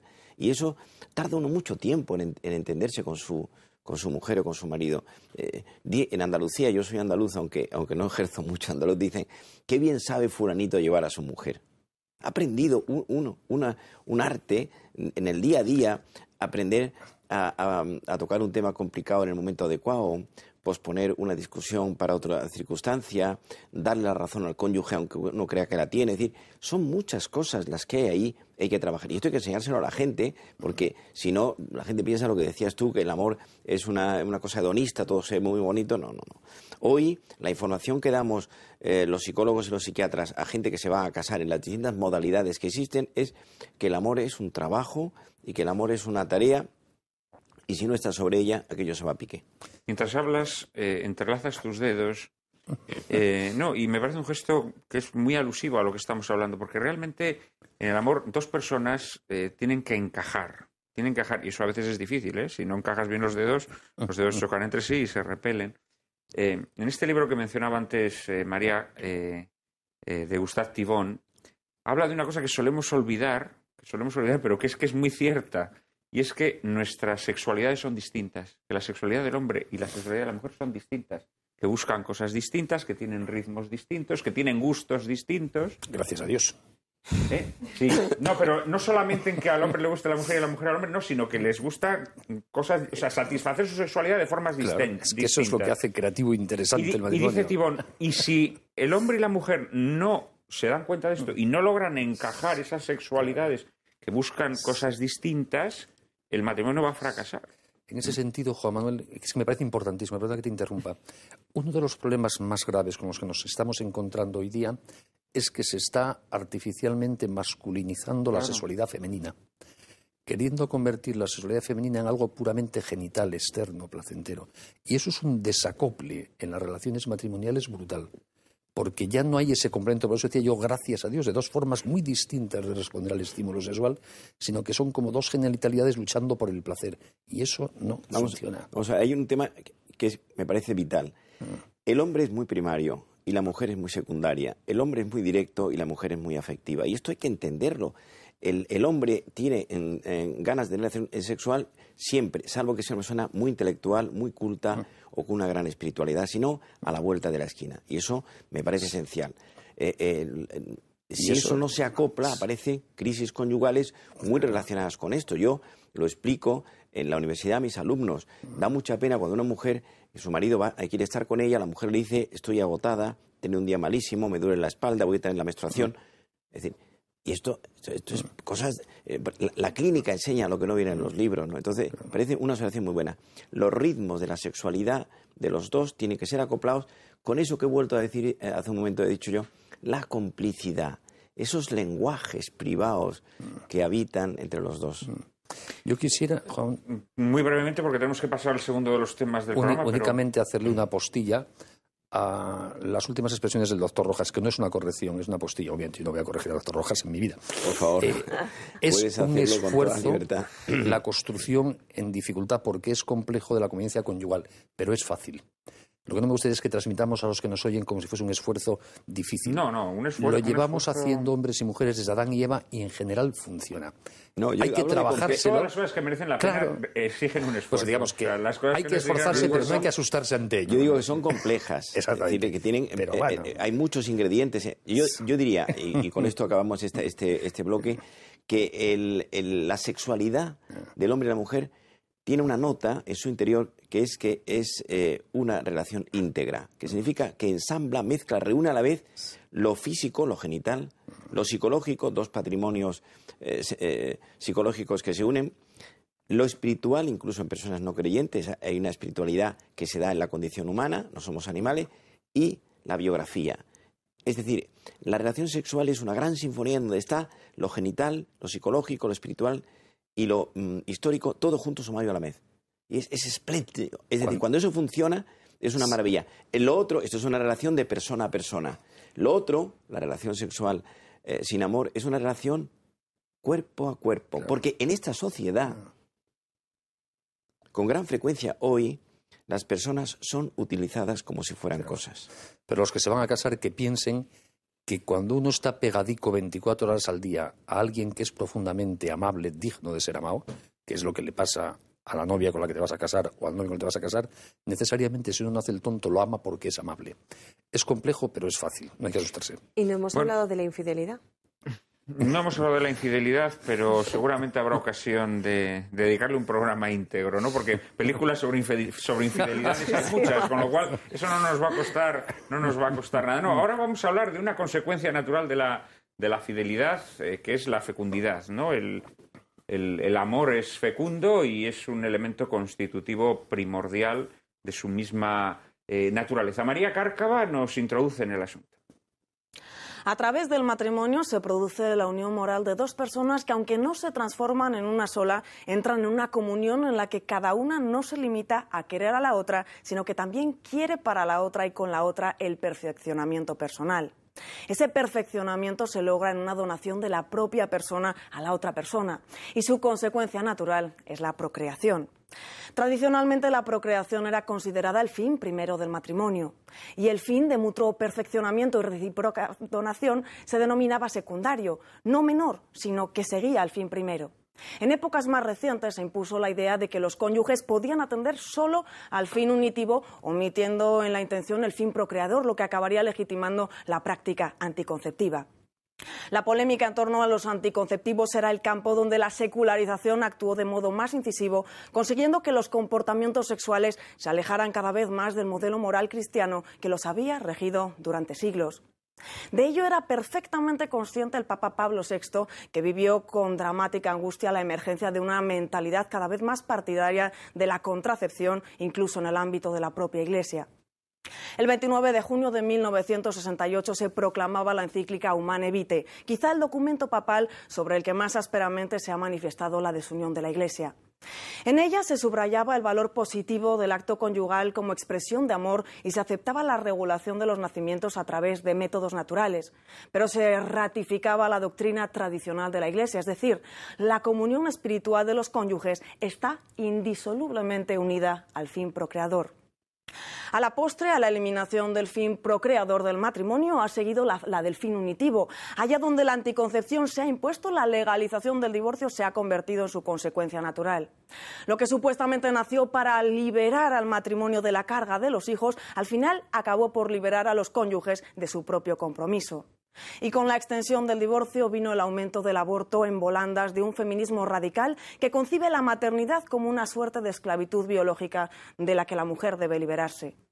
Con el tiempo, la anticoncepción se convertiría en causa primera del hundimiento de la demografía en Occidente, que actúa sobre la actual crisis económica como una pescadilla que se muerde la cola. La baja natalidad acentúa el declive económico de Occidente y, al mismo tiempo, el sombrío horizonte económico disuade a los matrimonios de tener hijos. ¿Hasta dónde creen nuestros invitados que la disociación de fines ha minado la institución matrimonial? ¿Creen que la mentalidad antinatalista y el matrimonio son radicalmente incompatibles?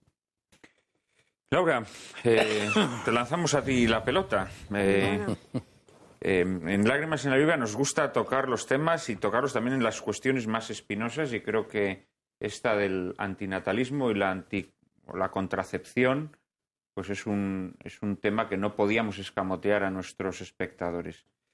¿Crees, en efecto, que un matrimonio que renuncia a tener hijos es un matrimonio condenado al fracaso? ¿Crees que la mentalidad antinatalista y el amor conyugal son incompatibles?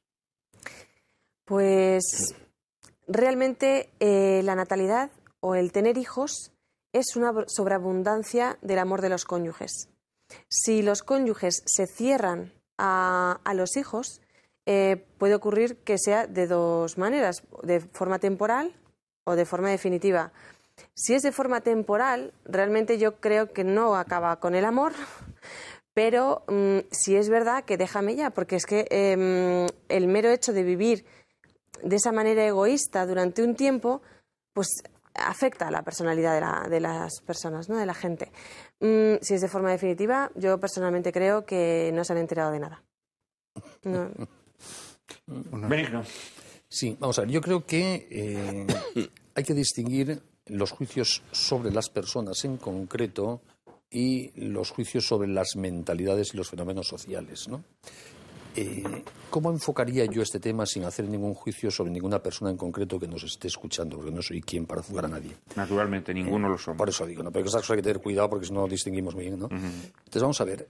Yo creo que cuando un hombre y una mujer se casan, cuando un hombre y una mujer tienen voluntad matrimonial de comprometer su vida, va incita en esa voluntad la apertura a tener niños. Porque es que la especie humana es así. Cuando un hombre y una mujer entregan todo lo que tienen, también su cuerpo, la dimensión sexual, lo normal es que nazcan niños.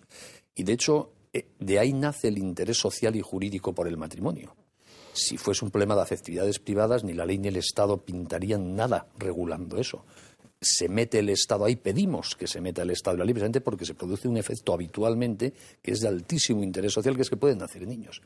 Una vez oí con gracia a un fiscal del Tribunal Supremo Español que decía que si los niños no naciesen, como todos sabemos que nacen, sino en las huertas, como los tomates, el Código Civil no debería regular el matrimonio para nada y regularía las huertas con todo detalle, porque ahí se produciría lo que nos interesa, ¿no? Por lo tanto, tener niños en el seno del matrimonio es una cosa buena. Hacer el bien es lo normal en el ser humano, lo deseable. Renunciar a hacer todo el bien posible, es decir, renunciar a tener los niños que vendrían naturalmente, es una decisión muy personal. Yo creo que podemos juzgar a los demás y las conductas en cuanto hacen algo malo, no en cuanto dejan de hacer todo el bien posible. Nadie, por ejemplo, yo que soy católico, no creo que nadie pueda criticarme por no dar todos mis bienes a los pobres, porque cómo vivo la pobreza y la generosidad lo decido yo, el bien que hago. Ahora, si los doy todos, seguro que merezco un elogio. pero nadie tiene derecho a decirme el bien que yo tengo que hacer. Por lo tanto, yo no puedo decirle a ningún matrimonio los hijos que tiene que tener. Ahora, sí puedo decir como observador de la sociedad y de las leyes, y en eso creo que la Humane Vitae de Pablo VI ha sido un documento profético, que cuando cala en la mentalidad colectiva de toda una civilización la separación de la sexualidad y de la apertura a la vida, se empiezan a destrozar conceptos antropológicos básicos con una trascendencia desestabilizadora de la sociedad impresionante, que no es imputable a una señora que toma una pastillita o un señor que se pone una gomita, sino a toda una sociedad que ha hecho quebrar con la conducta de muchos y los convencimientos ideológicos de más todavía cosas básicas para la estabilidad humana, familiar y social. Y ese es el gran drama de nuestra época. Hemos separado la sexualidad de la reproducción, luego ya tampoco entendemos por qué la sexualidad tiene que ver con el matrimonio, ni por qué el matrimonio tiene que ver con la natalidad, ni la natalidad con el matrimonio, y ya no sabemos ni qué es el matrimonio, por eso lo confundimos con las uniones de personas del mismo sexo. Por eso banalizamos el compromiso matrimonial. Por lo tanto, sin juzgar a nadie en su decisión de no hacer todo el bien que pueda o de hacerlo, sí digo que la separación habitual en la forma de pensar, en las conductas particulares y en los presupuestos de las leyes de sexualidad, compromiso matrimonial, apertura a la vida, es el mayor desastre antropológico y vital de nuestra época, cuyas consecuencias no somos todavía capaces ni de predecir con certeza. Carmelo. Sí, es que, bueno, independientemente de que los hijos vengan o no vengan, que eso puede depender de causas ajenas a la voluntad de los mismos cónyuges, lo que da sentido a la institución matrimonial es la procreación. Esto lo explicaba perfectamente Santo Tomás de Aquino, San Agustín, cuando definían el matrimonio, decían que el matrimonio era la institución que Dios había creado para dar lugar a nuevas vidas de una forma ordenada. De una forma ordenada desde el punto de vista social. El matrimonio es una institución al servicio de la sociedad precisamente porque está orientada a la procreación. Haya o no haya hijos luego, que eso es una cuestión que depende de cada circunstancia concreta. Pero lo cierto es que sin esa orientación a ser el marco adecuado para que los hijos reciban la formación precisa, el matrimonio no tiene sentido, ni tendría sentido nada lo que hemos dicho en las intervenciones anteriores sobre la obligación de tener paciencia, de acallar el egoísmo, de hacer sacrificios. No, si es una relación meramente privada orientada a la satisfacción afectiva, en el momento en que veamos que eso no va bien, no hay ninguna razón que nos pueda obligar a mantenerlo unido, más que el hecho de que estamos en una institución que, tengamos hijos o no tengamos hijos, está orientada a tenerlos. Y bueno, lo cierto es que, lo ha comentado María, han ido siempre a la par. Es decir, la mentalidad antinatalista y la mentalidad divorcista son una única mentalidad. Y yo sí quería destacar, se ha mencionado la encíclica Humane Vitae, que es fundamental porque refleja perfectamente cómo ha cambiado el criterio de los fines de matrimonio y del enjuiciamiento sobre el tema de lo que es el matrimonio y la procreación en los últimos años. Cuando Pablo VI convocó esta famosa comisión que debía estudiar la cuestión de la píldora anticonceptiva, convocó una comisión bastante innecesaria porque el asunto estaba bastante resuelto ya desde el punto de vista teológico de otros pronunciamientos pontificios anteriores. Se reunió la comisión, estuvo años funcionando esa comisión y la comisión al final zanjó la cuestión en la única línea en la que lo podía zanjar, que es en la doctrina católica clásica.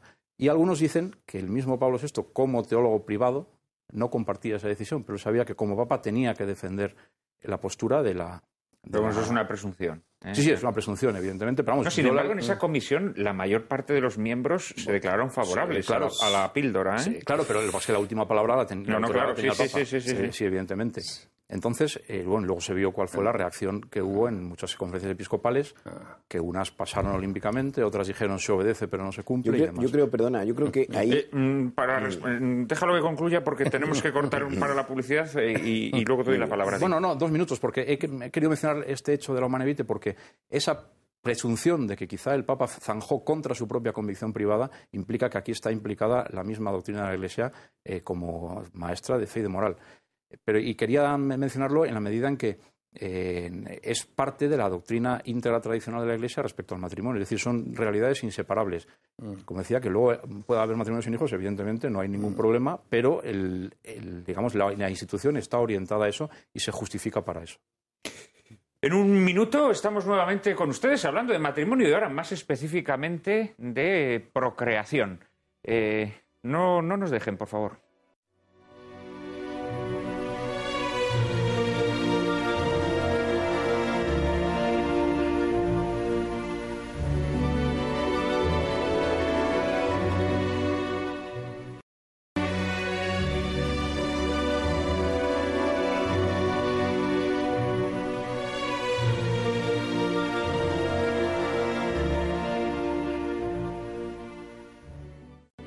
Hace apenas un minuto, comentando las vicisitudes que rodearon esa polémica, esa gran encíclica de Pablo VI, Humane Vitae, en donde después de que se hubiese organizado una comisión pontificia en la que la mayoría de los miembros se habían declarado partidarios de ciertas medidas anticonceptivas, defraudando, digamos, las expectativas de más secularistas, Pablo VI reafirmaba la doctrina de la Iglesia sobre la procreación y Carmelo introducía un elemento, creo yo, una presunción que efectivamente se ha deslizado entre algunos comentaristas, que pudiera ser que Pablo VI, como teólogo privado, como doctor privado, sí hubiese admitido los métodos anticonceptivos, pero como papa tuvo que rechazarlos en su encíclica. Y Benigno Blanco quería hacer una aportación a este respecto. Sí, a mí no me consta que eso lo haya dicho ninguna fuente directa, sino más bien lo contrario,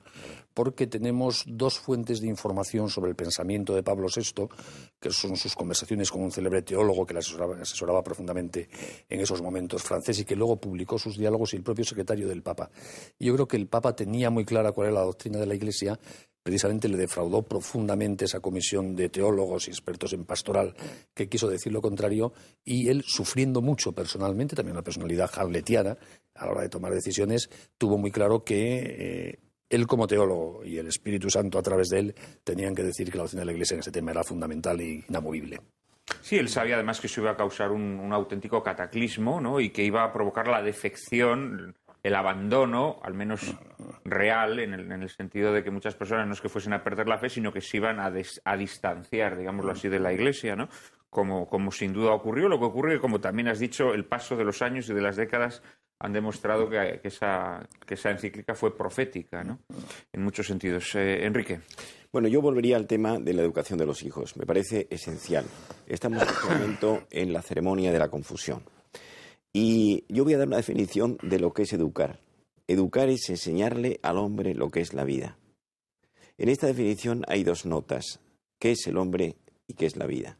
Y el hombre, pues, es un ser racional, utiliza los instrumentos de la razón, tiene una intimidad, tiene unas capacidades y tiene una serie de ingredientes que son fundamentales. Son la inteligencia, la afectividad, la voluntad y la espiritualidad. Son cuatro grandes notas que se dan dentro de él.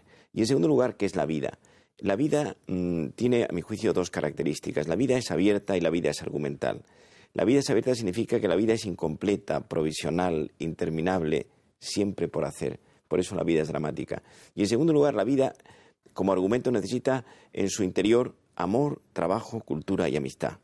Estas cuatro características. Y cada una de ellas hay que educarlas. Educar en el amor, pensemos en este momento, lo decíamos antes, educar la sexualidad, clases de anatomía, para sacarle fruto al placer sexual. Eso no es. Educación del trabajo, dice el eclesiástico, ama tu oficio y envejece en él. El amor por el trabajo bien hecho. Ya con estas dos cosas nos acercamos a una vida lograda, que se acerca al paisaje de la felicidad. En tercer lugar, hemos dicho amor, trabajo, cultura. La cultura es la estética de la inteligencia, la cultura es la curiosidad por aprender, la cultura es la lectura y la amistad. Uno de los platos fuertes, enseñarle a los hijos lo que es la amistad, la nobleza de no hablar nunca mal de nadie. La amistad se hace de confidencias y se deshace con indiscreciones. Y esto es educar. Hay que proyectar un sentido en los chicos, en los jóvenes, en nuestros hijos. Pero para educar a los hijos primero hay que tenerlos, Enrique. Y no te has pronunciado. Bueno, no te has pronunciado sobre la pregunta que nos ha lanzado María. Y es si el matrimonio sin procreación, el matrimonio que excluye la procreación, tiene sentido, o si la procreación es sustancia misma del matrimonio. Claro, el problema es que en una sociedad tan hedonista, por un lado, y tan permisiva por otro, para alguna gente no tiene sentido, pero es como si le quita, yo soy catedrático de universidad, catedrático que no da nunca clase, médico que no ve nunca enfermos, pues desustantivas el hecho mismo, ¿no? O sea que la naturaleza conyugal implica, llama, registra que hagan los hijos, ¿no? Pero no olvidemos que hay muchas parejas neuróticas, o sea, muchas parejas enfermas, que esto no existía hace 40 años, y hoy sí. Y entonces, una pareja que excluye los hijos de una forma voluntaria, pues traduce debajo lo que está pasando en ellos, que no están equilibrados, que no están bien, etcétera. Y también es expresión de una cierta pérdida de esperanza. Vivimos en una sociedad muy tristona, donde mucha gente le tiene miedo al futuro, cuando tiene miedo a dar vida. Por eso yo creo que en la educación, por retomar el tema que planteaba con tanta brillantez Enrique Rojas, en la educación de nuestros hijos tenemos que transmitirles también el amor a la vida y el quitarles miedo al futuro, ¿no? En esa visión genitalizada de la sexualidad que tantas veces se llama hoy día educación sexual, va implícito que el único mal posible en materia de sexualidad es quedarte embarazado. Es una visión profundamente negativa, ¿no? Es optimiza el placer, pero cuidado, píldoras, pastillas, preservativas, aborto, no te quedes embarazado. A los niños hay que transmitirles que es al revés, que lo mejor de la sexualidad es que podemos ser padres y madres, y por eso es razonable esperar al ejercicio activo de la sexualidad cuando estamos en condiciones biográficas razonables de ser padre y madre por edad, por matrimonio, etcétera, ¿no? Pero quitarles ese miedo, que es también fruto de lo que decíamos de la mentalidad anticonceptiva. La mentalidad anticonceptiva lleva a ver el quedarse embarazado como algo malo, y esto nuestra sociedad lo va interiorizando. Entonces, suma ese factor de miedo a la maternidad que va calando. Tú decías, ¿no, Juan Manuel, que yo no quería hablar de los hijos? No, perdóname, le vamos a darle la voz a Laura, que en el intermedio nos decía, yo soy mucho más radical que vosotros. Es que me llama la atención porque sobre este tema hay muchísimas visiones. Por ejemplo, yo, que siempre coincido con Benigno, pues ahí yo comentaría lo que él decía, pues en una sociedad tristona. No es una... Bueno, puede ser que haya una parte de la sociedad que sea tristona, pero hay otra parte que es muy pachanguera. Entonces, a lo que realmente tiene miedo no es a la maternidad. Tiene miedo a perder sus libertades, a perder pues su ir a cenar con los amigos, su pues no tener hora para llegar, una serie de cosas que implica la maternidad. Es una maravilla, pero lo cierto es que implica una serie de limitaciones. Sacrificios, que decíamos antes. Sacrificios, exactamente. Y eso hay que aprenderlo desde pequeñitos. Es decir, contra la maternidad o contra la paternidad, ¿cuál es el principal enemigo? Como decía el doctor Rojas antes, ¿no? ¿Cuál es el principal enemigo del matrimonio? El nihilismo o el individualismo, el egoísmo. Bueno, pues personalmente creo que contra la maternidad va lo mismo. O sea, va unido una cosa, la mala interpretación de lo que es casarse y lo que es la vida conyugal y en común, tiene el mismo enemigo, comparte el mismo enemigo que la maternidad o que el tener hijos, que es precisamente ese egoísmo, ese egocentrismo. Enrique, que te he cortado antes. No, yo quería decir que tú me decías antes que yo no quería hablar de los hijos. Yo tengo 5 hijos y siempre que se quedaba mi mujer embarazada lo hemos celebrado. Tengo un hermano, mi hermano mayor, que es notario y tiene 10. Entonces, pero ya no es el número de hijos, sino es el concepto, y ahí entra lo que la encíclica del año 68 pone de manifiesto, es el acto sexual. Es una cosa tan grande, tan importante, porque cuando tú entregas tu cuerpo, tú entregas tu persona, tú no entregas los órganos genitales, estás entregando todo un conjunto de ingredientes diversos que son tu personalidad. Y entonces eso me parece espléndido. Eso hoy se ha banalizado porque la industria, pensemos, en este momento, Juan Manuel, hay 183 millones de páginas de sexo y pornografía en Internet. 183 millones de páginas. Es decir, probablemente mientras estamos haciendo este programa ese número aumenta. Bueno, la invitación al sexo es una cosa estupenda, es una cosa buena, pero bien enfocado y bien orientado como el alcohol. El vino es cultura. Yo no conozco casi alcohólicos de vino tinto o de vino blanco. El alcohólico es de whisky, de ginebra, de ron, de coñac. Entonces, igual que el vino es cultura, que es comunicación, la sexualidad es exactamente una cosa buena, noble, pero hay que enseñar a que la sexualidad se integre en el proyecto personal tuyo y del otro. Esa es la salud sexual. Mi proyecto sexual está con mi mujer o con mi marido. Eso es la grandeza. Entonces, es evidente que a todos nos gustan las mujeres de 20 años. Sería incluso raro, sospechoso que no fuera así. Pero uno es dueño y gobernador de sus pasiones y de su imaginación. Carmelo. Sí, porque bueno, hemos hablado del fin primario y otros fines de los otros fines del matrimonio, pero yo creo que hay que añadir también que ambos fines están interrelacionados. Es decir, que los hijos son un bien para la relación, son un bien para la ayuda mutua entre los esposos. No solamente se trata de darles vida, educarlos y crear un nuevo ser social, transmitir unas virtudes públicas, es que su misma existencia mejora y perfecciona, si las cosas se hacen bien, la relación conyugal. Por varias razones. Por ejemplo, hay una frase muy célebre, creo que es de Antoine de Saint-Exupéry, el autor del Principito, que dice que el amor no consiste en mirarse mutuamente, sino en mirar juntos en una misma dirección, ¿no? Lo cierto es que en la vida cotidiana eso es muy difícil. Mirar juntos en la misma dirección no es fácil, incluso en matrimonios que parten de un proyecto profesional común o un interés común que les une. Aún así, es muy difícil que eso sea sustantivo en el matrimonio. Ese lugar hacia el que mirar juntos son normalmente los hijos. Son ellos los que nos marcan la pauta de hacia dónde debemos ir, qué camino debemos escoger, cómo debemos orientar nuestro matrimonio, nuestras relaciones familiares. Es decir, que por un lado, la misma existencia de los hijos nos ayuda a fijar el objetivo del matrimonio. Y por otro lado, el amor que se siente hacia los hijos es un amor muy especial. Es un amor que solamente se experimenta cuando se tiene un hijo, esa incondicionalidad, ese absoluto desinterés, que no es compartido en otro tipo de relaciones. Incluso la misma relación conyugal espera una reciprocidad. Evidentemente, en la relación con nuestros padres la reciprocidad es imposible porque les debemos absolutamente todo, no hay forma de compensárselo nunca. En las relaciones de amistad hay siempre un interés, un deseo de pasarlo bien que tiene una componente egoísta.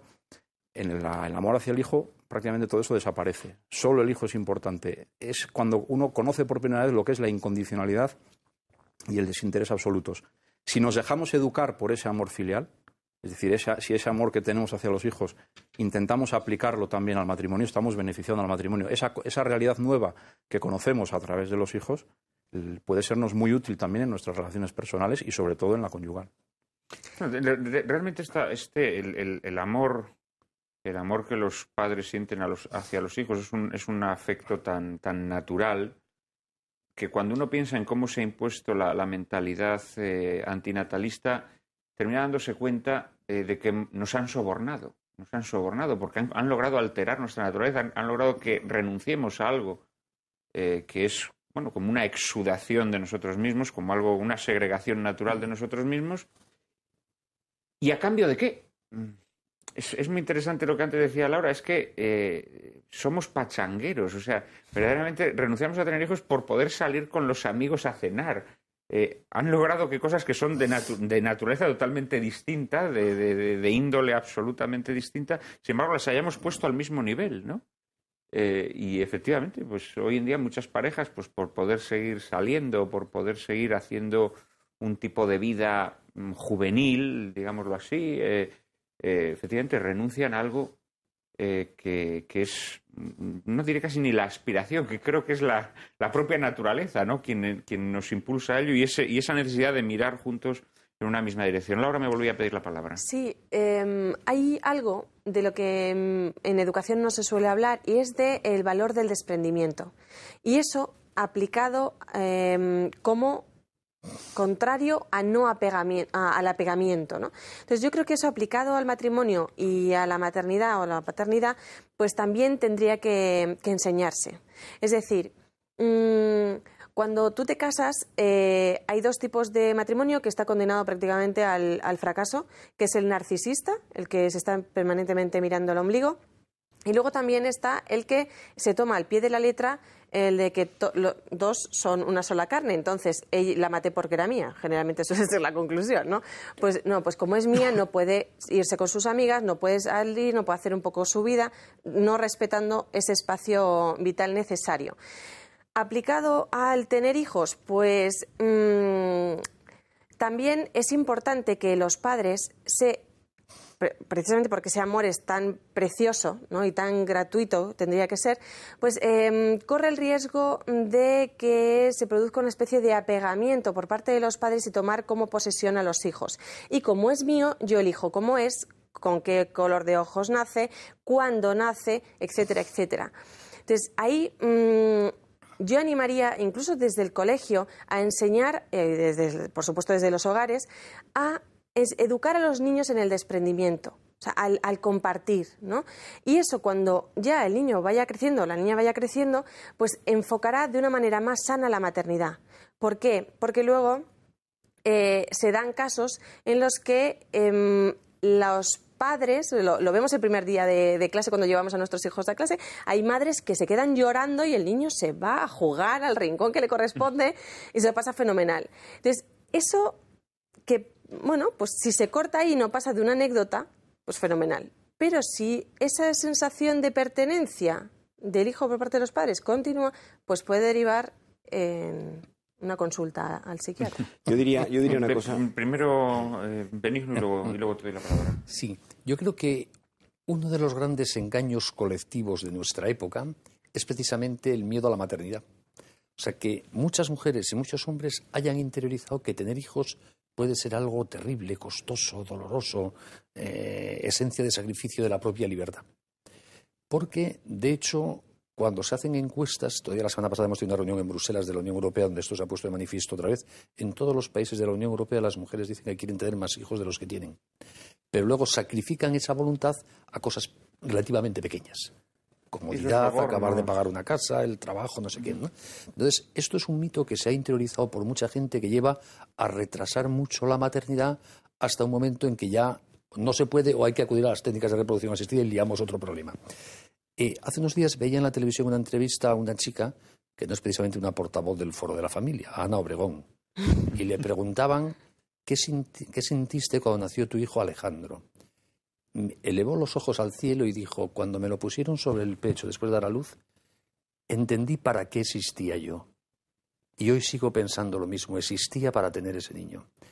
Eso es lo que es tener un niño, es una gozada. Que no nos engañen, sobre todo jóvenes, que no se engañen. Que tener hijos en el momento idóneo, cuando estás casado, cuando ya tienes la edad razonable para sacarlos adelante, es de lo mejor que puede pasar en esta vida. Que tiene sus sacrificios, sí, que de vez en cuando lloras y no duermes por la noche, por supuesto, y que aportan muchísimo más de los sacrificios o esfuerzos que dan. Pero cercena nuestra libertad y ansia de maternidad y de paternidad un prejuicio ideológico interiorizado en nuestra época, que es un miedo sin fundamento a ser padres y a ser madres. Enrique.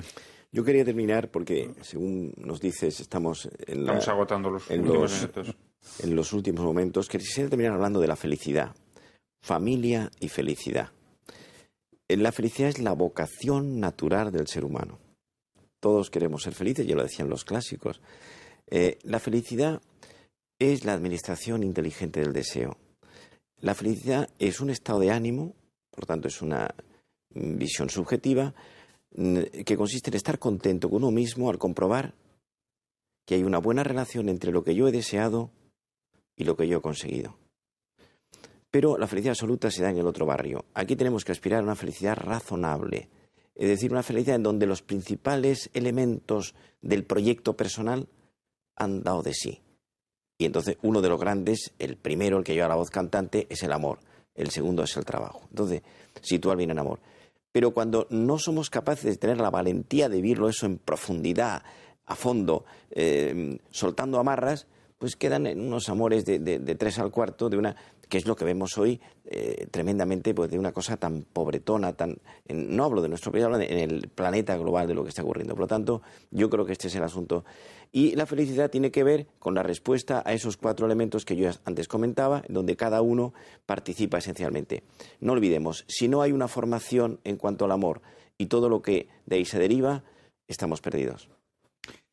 Bueno, pues con estas palabras de Enrique Rojas damos por concluido este programa sobre el matrimonio. Muchísimas gracias a todos por vuestras valiosas aportaciones. Muchísimas gracias a todos ustedes por estar una semana más ahí acompañándonos en esta singladura. Y en apenas un minuto, María Cárcava y yo mismo les anticiparemos el asunto de nuestro próximo programa.